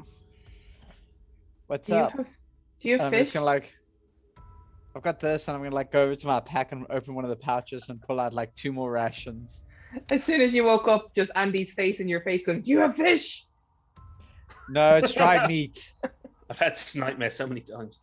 I'm gonna hand you 2 bars of like dried salted meat. Oh, can I have these? Okay, awesome. Okay, because I'm really hungry. Just really hungry. I'm Doing just that gonna thing think where that- somebody is already taking the food and is like, "Can I have some of your chips?" Has already eaten it. No, Ben, I'm single still. I don't understand that.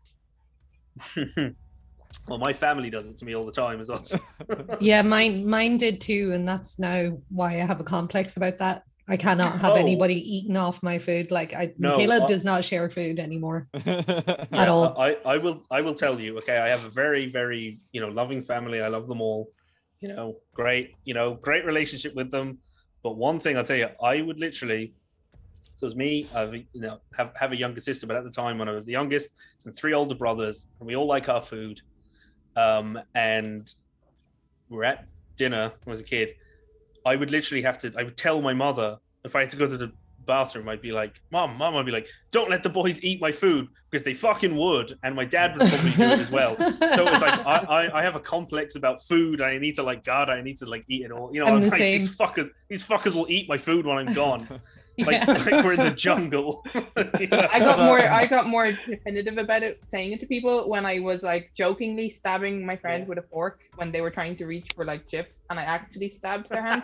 Yeah, I Not did that once. hard, but I actually hit their hand Yeah. with the fork, and they were like, I "What are you tried to- doing?" And I was like, "Okay, from now on, I So- better warn people." My dad and his siblings took that one further, and my dad actually has scars on his hand from stitches where his brother stabbed him with a fork. Oh wow!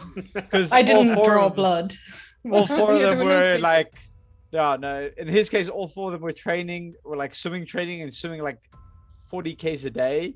So when it came to dinner time, this was time to fuel the machine.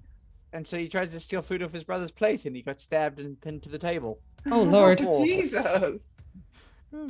Like a fucking Like- pork roast. Triton, You're like, Yeah. Poseidon with his fucking big fork. Take that. Yeah. So, Pouches, you are awoken from your slumber or Cool. your watch. yeah, I don't know. Are you moving where? What position you're moving up to take the watch or whatever? Or I'm gonna move up to there. Mhm. And Yeah. perception check with disadvantage, right? Yeah, unless you take, unless you want to take a torch up with you, No, to create I'm not bright gonna light anything. No. Cool. So- 16 with disadvantage. Okay, so that's a 16. So you're all chilling, and you're,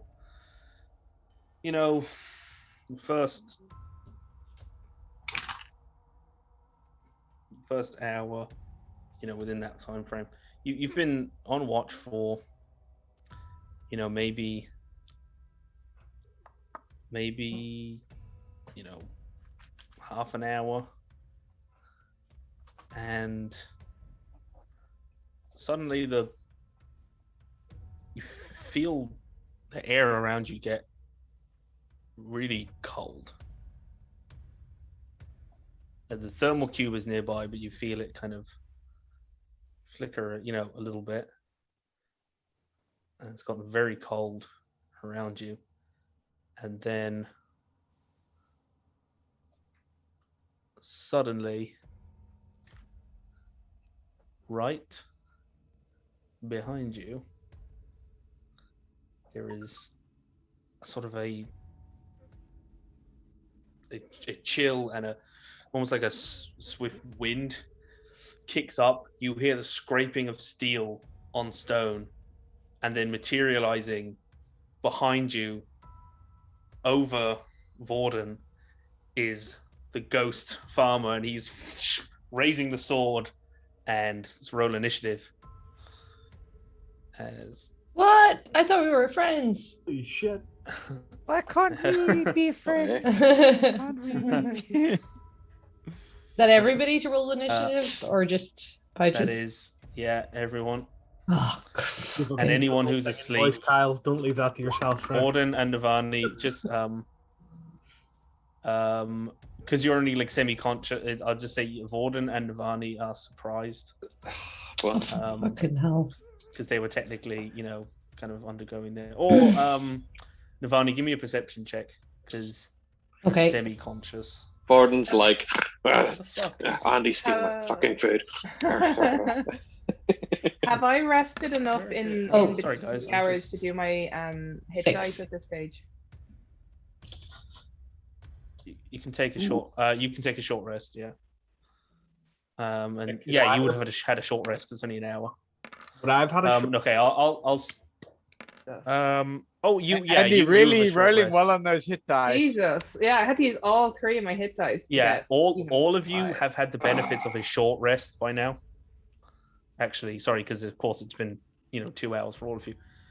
Did I not? I rolled really high and I forgot to select my token. No.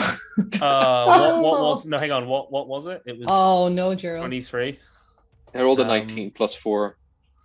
Hang on. Give me a second. Oh, Right, you're in there at 23. Hey! Oh fuck! Where did I not? Oh, Navani. I know. I didn't make I didn't. Well, it doesn't really matter. I only have the basic ones for now. But I really needed it. it'll as be well. G for ghost instead of G I'm for gonna spin them ghoul. all. Am I the only It's one who actually bloody rolled good. decently with the hit dice? Yeah, and I'm out of hit dice now. Oh dear. Oh, oh yeah. Let me. I don't get it. Like he didn't attack us the whole time. Like why now? Wouldn't have used the last one. Because you were trying to sleep, you're vulnerable. 6. Don't make the monsters logical. You're dicks. How dare you? Don't try and humanize these undead for us. I want to beat them to death without any conscience.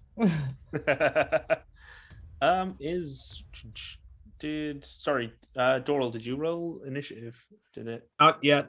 Sorry, I was Oh, Twittering. Oh no, that's fine. No, I thought I might have missed you. That should be me now. Nice. So this and now it's like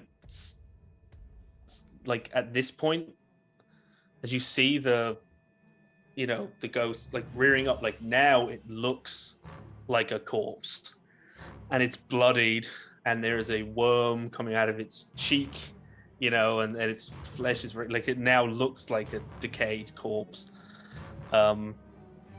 And what You might want to just 11. refresh the order.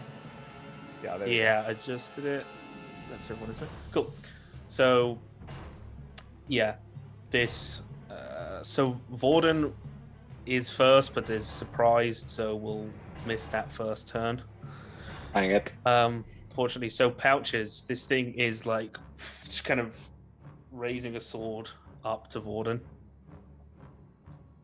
I am going to cast Witch Bolt at 2nd level on it. Ooh. You get Witch Bolt as a wizard? Yeah, you do. Oh. I think Toll in the fact, Dead as well as wizard. And some things that a wizard, yeah, they get like most of them. I think it's just short of 70% of all spells wizards can cast. It feels weird to me that they don't like because like witch. Well, I guess like Armor of Agathis doesn't seem any more, warlocky than Witch Bolt, and they don't get Armor of Agathis. I always find that very weird that they don't. 19 hits. Oh, that is a hit. Yeah, it feels like if they And get, they should get that. If they don't, Yeah, I feel like Armor of Agathis would be a great thing to have as a wizard. Yeah, and 9 points of lightning. 9 points.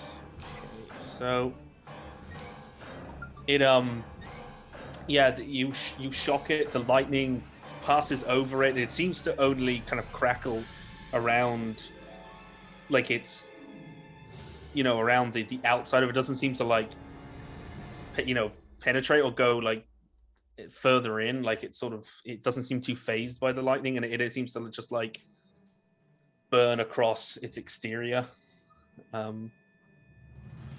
but it's still feeling it, and as it should suffer. Yeah, is Pouches attempting to move away or anything? No, he is not. He is not. Okay, so he's just holding on to this like lightning tether that he's like crafted between the two of them. Does any of this like noise wake Vorden up? Yeah. Oh no. Oh yeah. Sorry, I'm like shouting out the spell. Like I'm like. Sorry, I should have. I thought I'd said it. Yeah, Vorden is awake. You just kind of missed the first turn because it's like, oh shit, it's, you're trying to like get your sword and stuff, Yeah, just making sure he can actually take a turn on the next round. Yeah, on the he can, yeah. Just give me 1 second. Where am I now?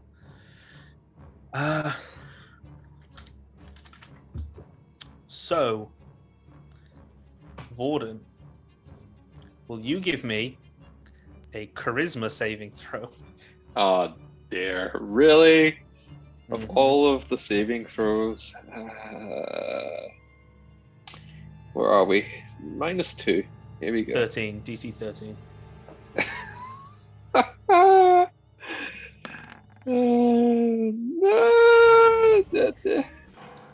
No. 1 second. All of you, the ghost like reaches out with the sword, and it doesn't, like, you don't see any blood or anything, but the sword goes right through Vorden's heart and then just starts to sink into Vorden's body, and the ghost slowly disappears. 1 second. Is the ghost in Vorden? I need to see actually. Okay, yeah. So, just looking turns. So, Vorden, you feel like you hear everyone. Everything's like you're aware of everything that's going on, but again, like not of your own volition. Vorden starts standing up, and pulls the moon blade out of the sheath, and it's the rapier, and it's like cracks his neck, and like shakes his head, and then starts kind of moving towards Pouches, and he tries to move past you, Pouches. It's up to you whether you want to let him through.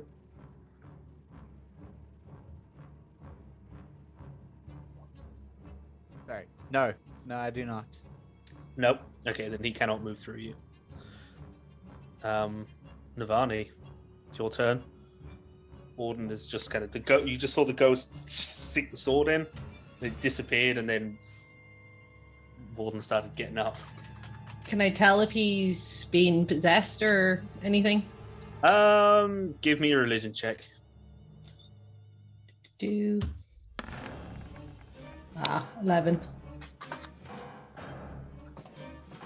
You are unaware of whether or not there's any Swayze shenanigans going on. Okay. I mean, it's up to. I mean, you may not know definitively, but what does Navani think? I think he's possessed, and I'm going to make an attempt to grapple him.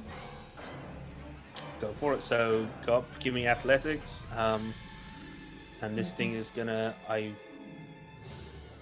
Your 14. Warden, you roll. Probably your acrobatics is probably better than your athletics. It is. Whatever's stronger. If I could roll it, go on, roll it, you thing. Oof. Oh, it's like Now you start rolling well. Yeah, when it matters. He's definitely fucking possessed. Yeah. You've got to grapple him, and he kind of goes like, and like moves like something out of the ring. like he doesn't move like now. He kind of like bends like Linda Blair in The Exorcist. Does that? He looks at you, Navani, cocks his head sideways, his eyes open wide, and he says, "Here's Borden." Oh, shit. Okay. Here comes the phallus. So with that, then I have 3 vials of holy water. Would that would have counted as an action? Would it? The grapple. The grapple would have. Yeah, it's. I'm like, I will double check for you. I'm almost sure that the holy water would be in action, but just in case it's not, on the off chance, I'll check for you. No action. Okay, so I suppose I can't really do much, so I'm just going to hold up my shield in between me and him. Mm-hmm. And like, just so that if he comes near me, I want to be able to bump him off. Mm-hmm. I just realized there, I thought that because the ceremony spell I think does that you bless a certain amount of water. I didn't actually realize that I think a cleric or probably a paladin as well, that you can just expend a first level slot and 25 gold worth of powdered silver to make create. Oh, okay. Yeah. So I have 3 anyway. And a spell slot. No, yeah, I've just realized. Yeah. I thought you needed the ceremony spell. So, yeah, that is. That's me. So, Andy. So Andy is, I think she's under Navani. Oh, sorry. Yeah. So Andy is going to attempt to jump on Borden's back and bash him on the head once she's on his back like a monkey. So I don't know, is that acrobatics or athletics? Is this, you're just trying to jump? Is this essentially she's grapple him? She's trying to. No, she's trying to jump on top of him, and then she wants to try and bash his head with her knight round club. Well, give me an acrobatics check and see if you can jump on him, and then it would just be like an improvised weapon attack. That's a 13. Yeah, I'd say you could, hoof up onto him. Yeah. Monkey on up his back. Yeah. And hit him with an. Improvised weapon, so it would be D20 plus your strength. So that's D20 plus 3. So you could effectively just do a strength check or something. But whatever's easy for you. Does the exclamation or work in there? No, I don't think it does. It's slash, I think. /R. There's the D20 2 plus 3, so 5. Yeah, it's no. You got to hit him with the pommel, and at the last minute, his head spins 360 degrees. No, he just like cocks his head to the left. Get out of goes him! Wide. Is that Andy, or is she bonus actioning? No, that's Andy's turn. She's clinging on, and I'm telling him to get out. Stuck on you. Got a feeling down deep in my soul that I am possessed. Doral. Okay. Feel free to tell me to go fuck myself, but this is the whole. I love it. This is the whole reason I did this character. So I want to reach inside my backpack, and I remember. Oh, good. Do I not remember that I have read something similar to this once? How is there a way I could do that? I want to know. Have I read something with a ghost story like this? Give me a history check. Sure. You would be considered proficient. So if you're not, then just like give me. Okay, instead of a -1, change this to a +2. Okay. So. Oh, I rolled it twice by mistake. So that's 16. So it should have a +2. So it would be an 18. Yeah, so it would be 16 plus. Yeah, so instead of -1, -1 plus 2 is +1. So it would be a. Yeah, so 17. You have read stories of ghosts, yeah? I reached panicked into my backpack. The whole time I'm dodging what seems to be a possessed warden. I flick through it furiously. That's it! Get the scroll out! The protection from good and evil one! Cast it on him! And that's my turn. Oh, Did we get one of those? Because I only got the divine favor and the heroism. I think I could have left inside my notes. Yes, we did. Pouch has got one from Mornstar, like when you return the ring to him, I think. Oh, right. The power of notes. It was on the wizard spell list, but it was the kind of thing that like a law keep, happily would give up my whole turn for that. I spent the whole turn, bonus action, movement, stand still, and I desperately checking the book. Yes. Yeah, and I didn't even know. I will admit, I was gonna like, fuck it, I'm gonna rule that worked. I didn't even realize that it actually vanilla, like affects possession. Yeah, which makes total sense. I was just gonna allow it. For once, I don't have to scream internally and can let out a thing I know. Yeah, no, I love character. I love Doral's book of like his own, like it's still drawings, and in the margins it has like drawings of his own like his own like fan made adventurers, like this is Gorgalax. He has invincible armor, and he's the it's son us, but we're not idiots. Yeah, he's the son of a lich and an angel, and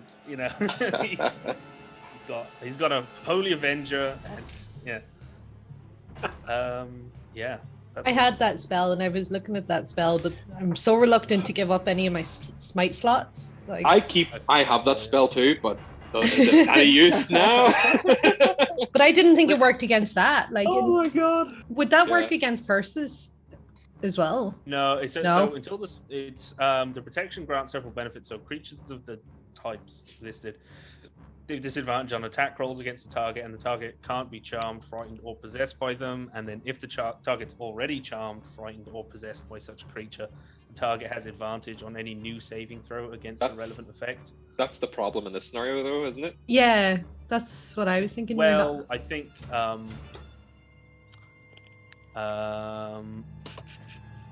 I only know that because I've been here before. In a past life. Yeah. I remember thinking, and I was like, I'm gonna give it a chance. I'm gonna give it a chance to, and I'm basically gonna let it give you, because technically you don't have a save when your turn comes around, but it will help. It won't necessarily end it because you need dispel good and evil, for that, but it will help. I will give you the you will get to save on your turns. If I had I'll be honest, advantage, you're all discussing this, and I'm still deciding whether I'm just going to nuke Vorden from outer space. Yeah, but that is Yeah. Doral's turn. Yeah, that's my turn. And it is. I did nothing but speak during my turn, but it still felt like the most satisfying turn I've ever had in Dungeons and Dragons. Awesome. if I'm I going to had, introduce that as a mechanic that now, every so often, I will allow history checks. Like once per scenario to him to search his chronicle of chronicle of fandom. He's going to search his own fan wiki. Yeah. if I had an inspiration point, I would have given it to you. Doral's Wikimancy. Oh yeah, inspiration. Yeah, you take inspiration for that. I always forget about inspiration. Yeah. I've still got 1 point that you gave from me the ages training, ago. Yeah. In the heat of things, I always forget about it. So Vorden, fortunately, is possessed. You're aware of everything that's going on, but are incapable of acting. So since it's now my turn, what happened to my witch bolt? That is a question that I was actually just going to decide now. Well,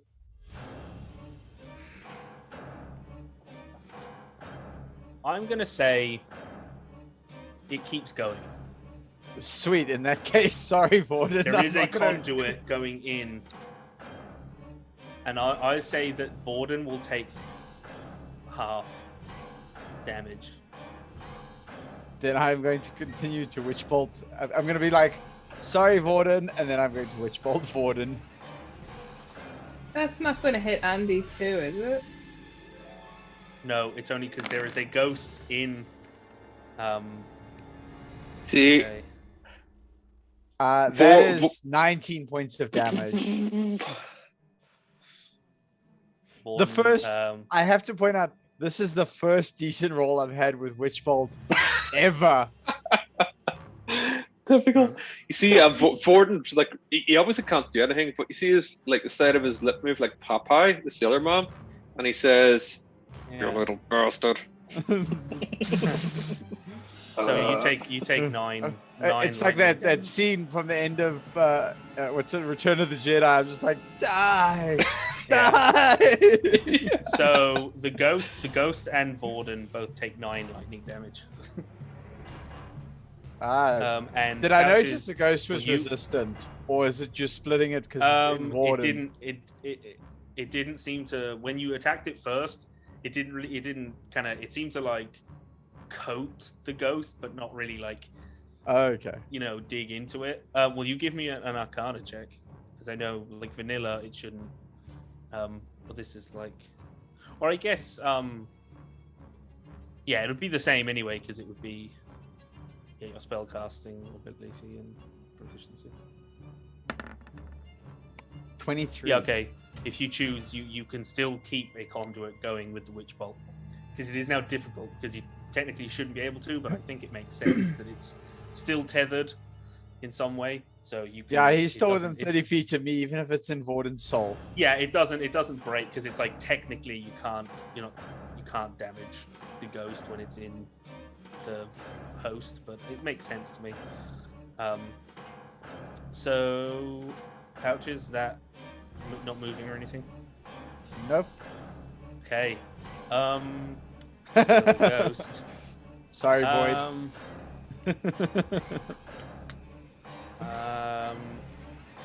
1 second.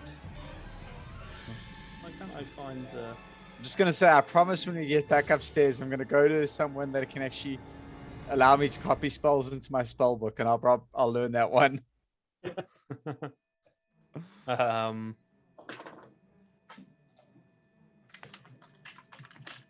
see. Just looking at Warden's spells. Just want to double check something.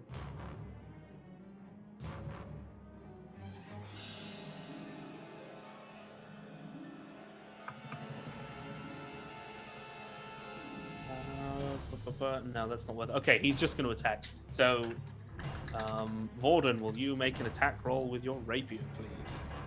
On pouches. Well, indeed. Oh dear. Not on pouches. Poor little Is pouches. he holding the short sword or his rapier? Sorry. The rapier, sorry. Rapier. Okay. Oh, I may have rolled that twice by accident. You also rolled damage, not the Sorry. hit.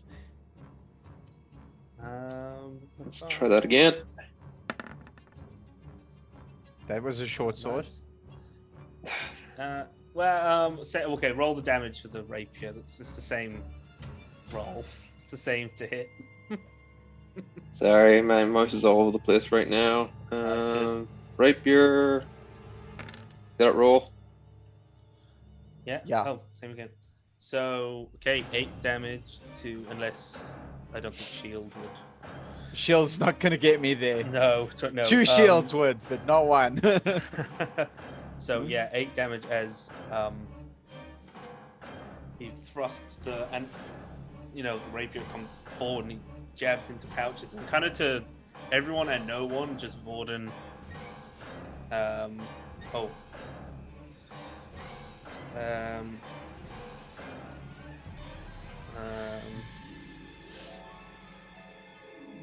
One second.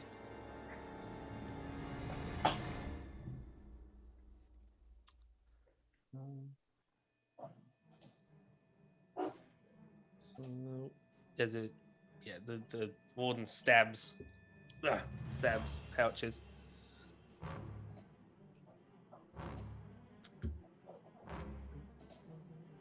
Vorden's gonna shout, "Burn them all!" Yeah, and it's weird. There's this kind of comes out of it's Vorden's voice, and it sounds raspy and is booming, but that's it. Yeah, he's just Vorden sticking there. Navani. Okay. Would this be considered an aberration, celestial, elemental, fate, or fiend? Or would it be undead? It's undead. Fuck. Right. Oh, because I'm gonna try, and then we've decided that the protection from evil and wouldn't work because he's not getting saving throws, is he? No, the protection from I personally ruled it that normally it wouldn't, but if protection from evil and good is cast on him, he'll be able to make saving throws to try and end it. Okay, well, I'm gonna cast protection from evil on him. Mm-hmm. Do I have to? I don't have to roll for that. Nope. So, yeah. So, protection from evil. Oh yeah, I see it. She consumes Holy water. Yeah. So, Navani, uncorks this, holy water and splashes on board and power of Celastra compels you. The power of Celastra compels you. Thinking it, and cast. There's a crack. You hear a crack, almost like a peal of thunder, and there's a slight quake in the floor. And Vorden, give me a charisma saving throw.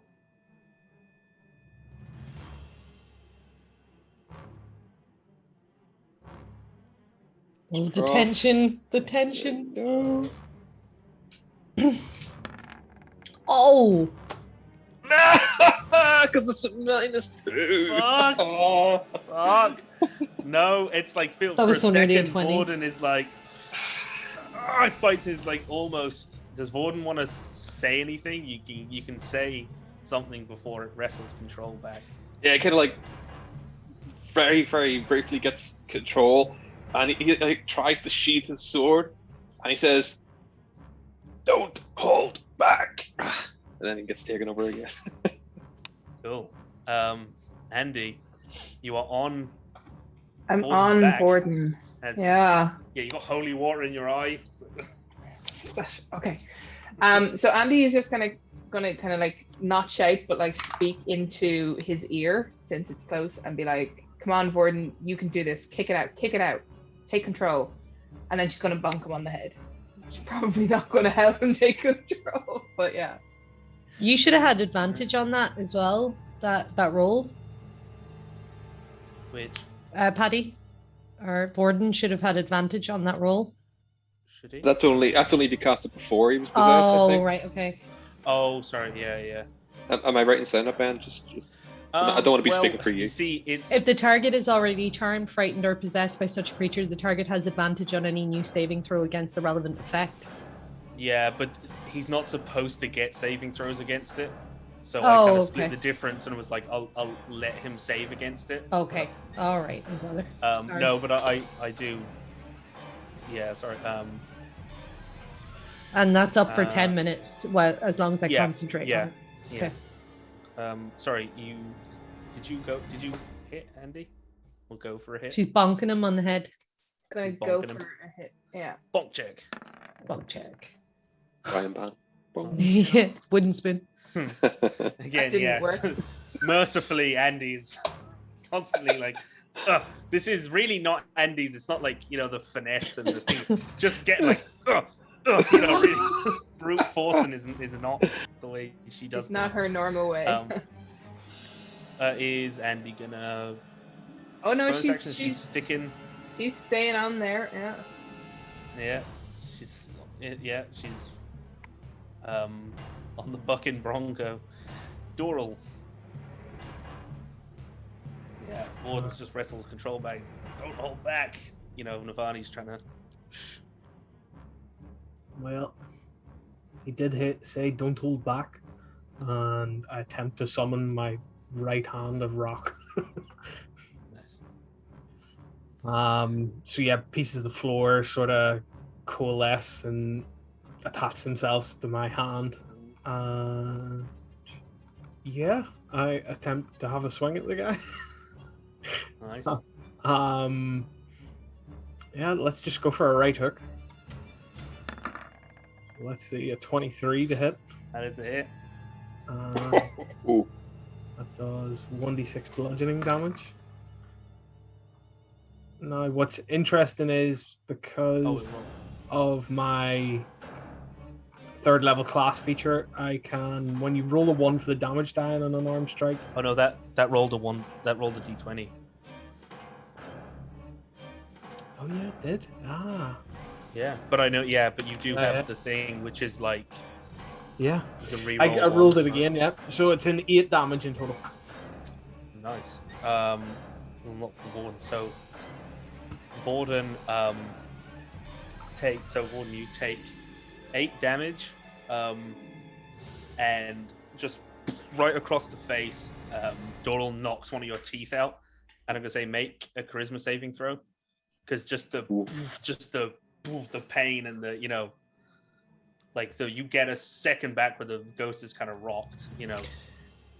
Doral's trying to slap the evil out of you. He's doing that, out to Satan, be gone. I'm too afraid to roll this thing. Right, let's do it.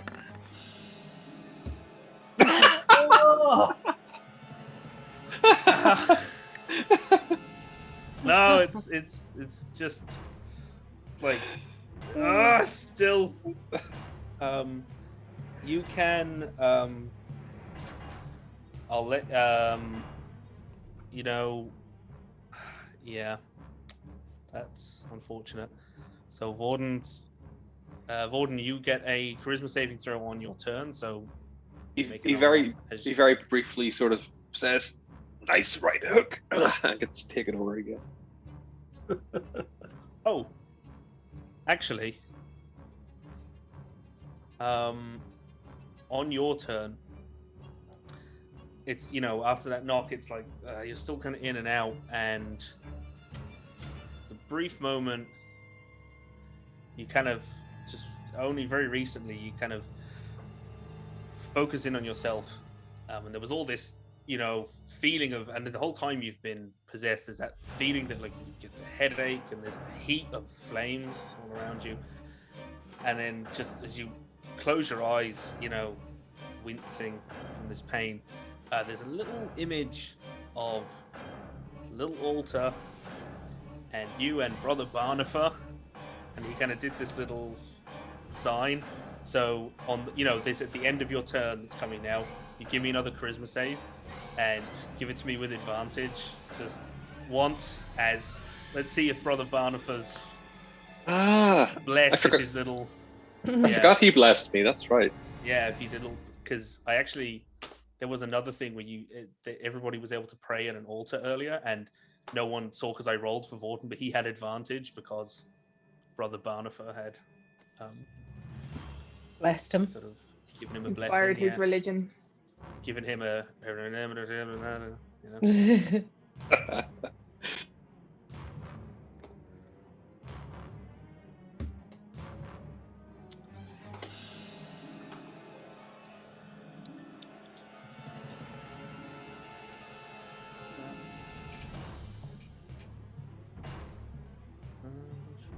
Who's it now? Is that going through the Vorden charisma save with advantage? Oh, because that's what I'm doing now. I thought it was on my next turn. Sorry. oh no, sorry. Sorry. I moved past you prematurely. Sorry. I didn't realize I okay. moved- Sorry. sorry. I didn't realize I moved the tracker along. Sorry, I My didn't mean bad. to. My bad. So, yeah, see. because you had a turn right after. I'm just going to roll it Yeah. twice because I haven't Yeah, got yeah. things. Oh my Oh my god. god! Ah, Jeez. I forgot as well how bad Vorten's charisma is. It's only a -2. I mean, okay, it's bad, but anyway. No, this Yeah, is no, it's not- horrendous. My turn's gonna be super quick. Yeah. Pouches. 4 of 2d12s. And give me so Vorden take 2 lightning damage, and Pouches, you give me an Arcana check. He no longer just smells like feces. He now smells like cooked feces. Oh, 8. and burnt hair. 8. The witch bolt fizzles, and the connection goes. Navani. Oh no, sorry. This dude. He seemed. He's gonna turn. No, he's still gonna. Pouches. Vorden is gonna swing his rapier at you. So you give me that roll, Paddy. It's gonna try and cut a path. No, I'm fine. he. I'm it's just gonna be like, I'm just gonna tell Vorten you couldn't hit the broadside of a barn. Does he use his Well, action like- surge? Oh, I forgot. Yeah, fighter. I don't know. Actions. Yeah. I don't know how You can possession go works. again, and give me second wind as well, depending on how much HP you have. Why did I How open much my HP mouth? are you? I have 6 left. Okay, so yeah, give me second wind Right. and another attack on Pouches. Let's do the. Spoke too soon. Well, let's see. Hopefully, it's another low roll. Yep. 13. Woo! That Shield. Oh, you're Yeah. 13. the Mine is first one exactly 13. Yeah, he's Wow. plus 3 deck.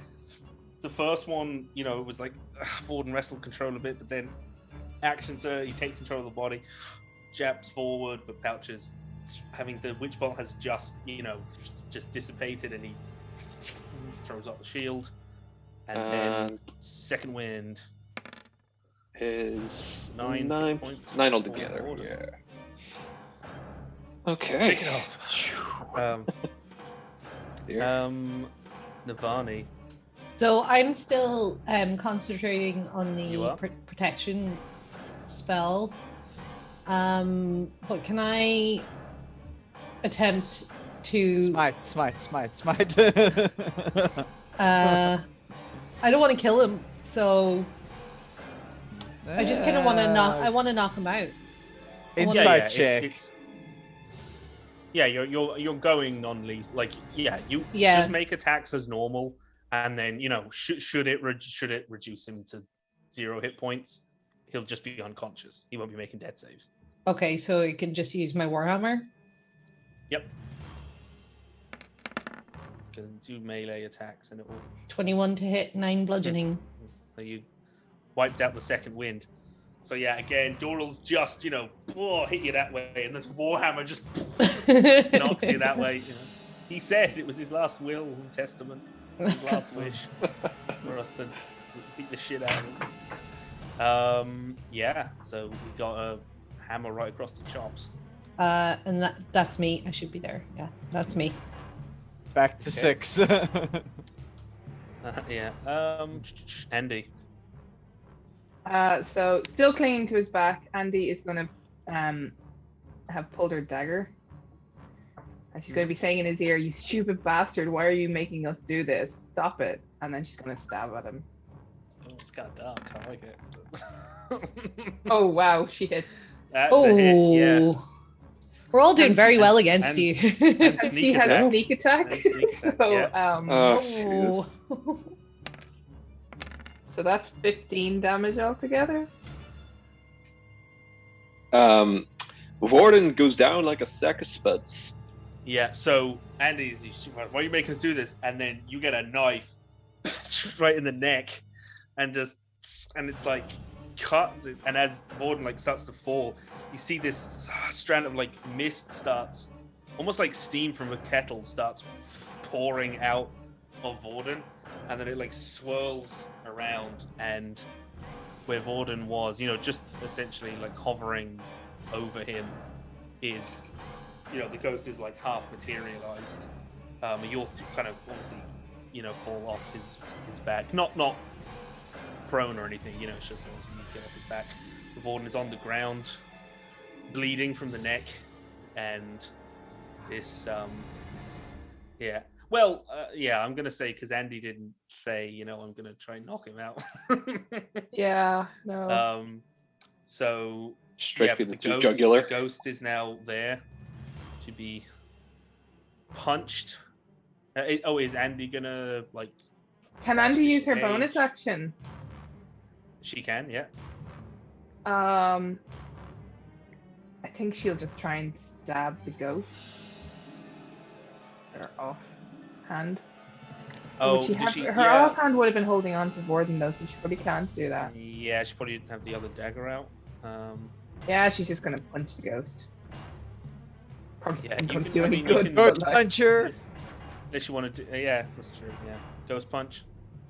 Ghost punch. Is that just an unarmed strike? Yeah.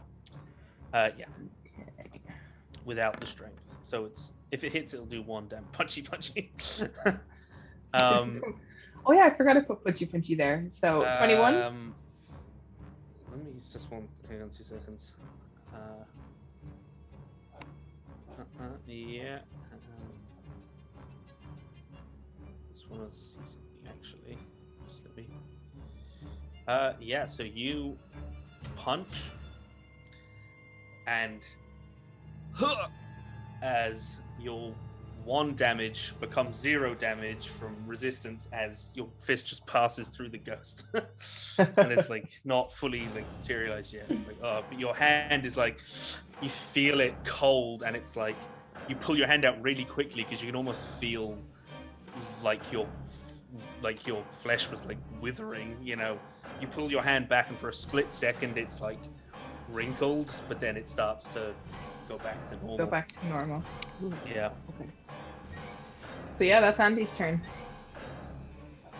Doral, the ghost, is now standing there with the sword in hand, kind of staring down at Vorden's body, and turns its eyes on you.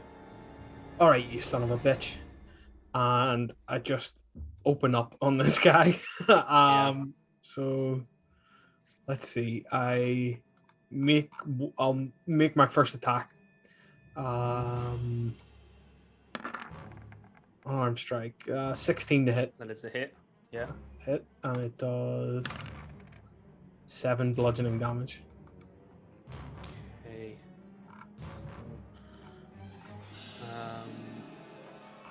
Yeah. And That then is... immediately after you take your attack action on your turn, you can spend 2 grit points, which is all the grit points I have, to make 3 unarmed strikes as a bonus action. So I'm going to try that. And Nice. hit him with another one. So I would like to think in my head this looks like, remember when Agent Smith in The Matrix just punches multiple times into his chest? Yeah. Kind of like that. So the next one is a 14 to hit. Does that hit? That is a hit. And it does. Its AC is 7 11. bludgeoning. It's not. Yeah. So that's my second one. A third one. It does a 12 hit. Is a hit. Yeah, its AC is 11. It's not. It does 4 damage, but I can re-roll that because of my You can, yeah. giant fist arm. Let's see. So that's a 7. Okay. And for the fourth one, 23. And it does another 7. So 7, 7, 7, and 7. 7 times 4. 777. The blessed number. I was going to say the blessed, yeah. Not the number of the beast. So yeah, Doral, you just punch this thing, and Vorden. Now I know we were gonna do the death saves in secret thing so that people didn't know. But I don't know if you can either whisper roll it to me on roll 20, or Slash. or I'll roll. Isn't it, or something? Is it Yeah. Let me double check. Just because I don't want it to. Are you using accidentally... D&D Beyond or? No, the roll 20 manually. So if So on roll 20 on your character sheet, you should have a thing at the top of it that No, says. I'm not using the character sheet. I'm doing it manually. Oh. You see that roll? On yes. Yeah. On the I map. see. If you know that little like the select. There's one that's a dice. Oh Just yeah. click the GM button. Oh yeah, GM. And then click awesome. D20 and it'll roll. It'll Perfect. roll it. So did you guys see when? Did you guys see a dice? Did you guys see a dice roll across the screen or anything? Yes. Just now. You saw green dice. That's No, don't think it says it came up in the normal place, but it says Vordenthal 2 GM rolling D20 and then the result, but I don't think anyone else should see that. But did you see the green? You didn't see the green dice go across the screen? No. Okay. Well, what you do see is like just I suppose just bleeding out and the ghost is there, and you see suddenly you could grab your neck, Vorden, you're pumping from the neck, natural 20, I swear to God. Gets up with 1 hit point and you're like, when it matters. You can see this ghost ahead of you and it's like staring down at you with the sword. But it is you have your turn now. It's like the Undertaking. My turn. Seeing this, Vorden, I'm gonna say give me a wisdom saving throw. Does my protection thing help with that? Does he have an advantage? It's not anything to do with with that, but Oh, good, okay. good shout. Just trying to keep it in my head that I have that up. No, you're absolutely right. Not looking great on the stage today, I'm afraid. No. You get the headache, and it's like for a split second you see it's what you've been seeing in your nightmares, the fire and the blood, and you see this guy with this ornate sword. You see this guy on his knees standing on the sword trying to stand up. He's covered in blood and he's just looking dead ahead, and he's gritting his teeth, and there's just bodies all around him, and his village is on fire. And then you suddenly feel just intense, just sympathy for this ghost. This pain. There's just anger in whoever this man is, and that's it. You come back to reality, but he is now bloodied as you saw him, in that little fucking weird little vision, and he's standing there with the sword, ready to slaughter all of you. And he's just staring at you, and you just feel a weight on your chest. So Vorden pulls out, he drops, well, he was sort of in the process of pulling out his short sword with the light. Mm-hmm. And as he's about to strike, that sort of thing happened, and he kind of freezes all of a sudden. And he drops the sword and gets on his knees. And he looks up to the ghost and he says, "Please forgive me." And he drops his head.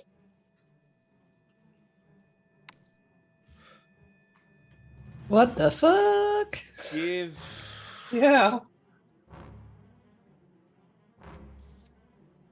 Just roll me a d20. In secret or it's normal? Actually, yeah, in secret.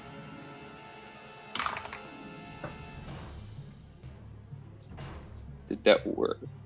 Oh, It did. okay. Ghosts. So all of you. Sorry. Each of you. So Vorden has dropped to his knees. Excuse me, and then the ghost looks at Vorden,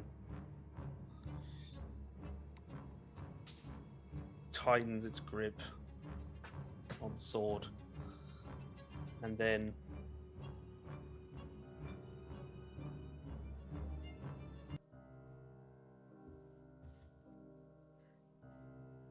sword drops to the floor. This ghostly sword, somehow it makes a noise as it clangs against the stone. It rings out, and the ghost drops to its knees, covers its face, it starts to cry. And all the rest of you around you, it's really weird. You suddenly, in this space, and you can almost see it through the walls, you see ghostly, almost like what we would know as a hologram, like an echo. You see flames, and Navani, Pouches, Andy, all of you feel damp, wet on your skin, and realize it's raining inside the catacombs, raining onto the flames. You smell smoke, and you smell burning flesh. And then, once there was a sword, this man scoops something up. He's holding a limp child in his arms. He stands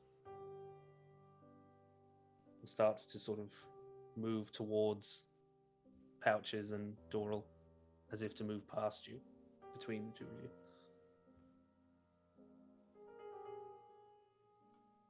I just sort of step to the side. Same. Yeah, he moves past.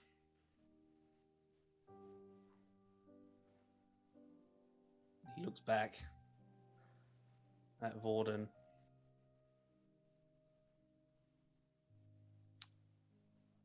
And then a voice comes from the ghost, but it's not this booming, echoing, ethereal voice. It really sounds like it's in the room with you, like one of you was saying it. He's looking directly at Vorden. I pity you. He walks around the corner with the dead child. Flames start to fade. The smell of smoke and death. The rain lingers for just a moment longer. And that's where we're going to end. What did you do? Well, I hope everyone enjoyed that session, you and the audience. What an ending! Yeah. We will be we'll be coming back next week, obviously. And again, big thanks to everyone who backed the Kickstarter. It was great. It was the most successful mag that we've had, and there's going to be more to come. And it's going to be a good Halloween with some gruesome monsters and adventures. You know, hopefully you can have some spooky, scary adventures like these in the catacombs. Gabriel Hinge says you are a wicked, wicked DM. Yeah. Also, most of chat has like decided Vorden must die. They're all like, kill Vorden. Yeah. Honestly, it's like kill Vorden. Yep. Yeah, and So are we still sticking with Meowster Spock for the Yeah, we are for for the the raid, or raid. are we going to go kill Vorden? I just want to say as well, I don't think the Fallen Ones are going to be on Tuesday, so we'll be back on Friday with Terrible Trouble in Templetown and DM Dave, and then we'll also be back with this on Sunday next week. Oh, will we? No, Sunday next week. Oh, well, Yeah, I we don't will. know. Yes, Sorry. we will. Yeah. yes, Week in we the will. future. And then from the 24th, we will have a guest. We'll have a guest DM possibly. doing DM. And and then we will most likely be alternating Cloaks. Maybe it depends. It's not completely set in stone. But we're looking to alternate Cloaks. So it will be this main campaign, and then our guest, you know, the wider Minehelm world on the alternating Sundays. And the name anyway, of the stream that we're yes. raiding now, is it D8 Dungeons? Our good friend Sirocco? It is D8 Dungeon. Oh, it should be, isn't it, Fona? It's D8 Dungeon, yeah. Yeah. Yeah, D8 Dungeon Twitch. It is the first episode of the Rise of the Forsaken. It's a new D&D stream by the people who make the very funny, very romancing, touching. Father, I just realized romancing the dungeon. Declan, yeah. So DB Gibson just put the acronym for Terrible Trouble in Templetown, and it just spells tit. with two T's, yeah. It's, yeah. So it's tit. Just a silent T in there. Mm-hmm. So yeah, let's check out. DB Gibson also said, "Well played, Ben," and another amazing session. And I echo that. The end there really got me, actually. Yeah, like, same. An amazing end. So it was really good. Thanks, Dave, and looking forward to Terrible Trouble in Templetown. Yes. I don't. Yeah, I may not be able to. I think I'm busy on that day, but I'll definitely be checking out the VOD. I love the last one, and I've been waiting for like 2 weeks. I'm excited. Can't wait. Yeah. Okay, cool. Yeah. So yeah, let's go raid D8 Dungeon. Show them some support. It's great bunch. And of remember to Meowster say, Spock. yeah, I can attest to the fact they are just the nicest people in the world, all of them. So yeah, Meowster Spock, live long and prosper, unless you're these guys, in which case you're all going to die in a hole in the ground. Okay, good night. Ciao. Cheers, everybody.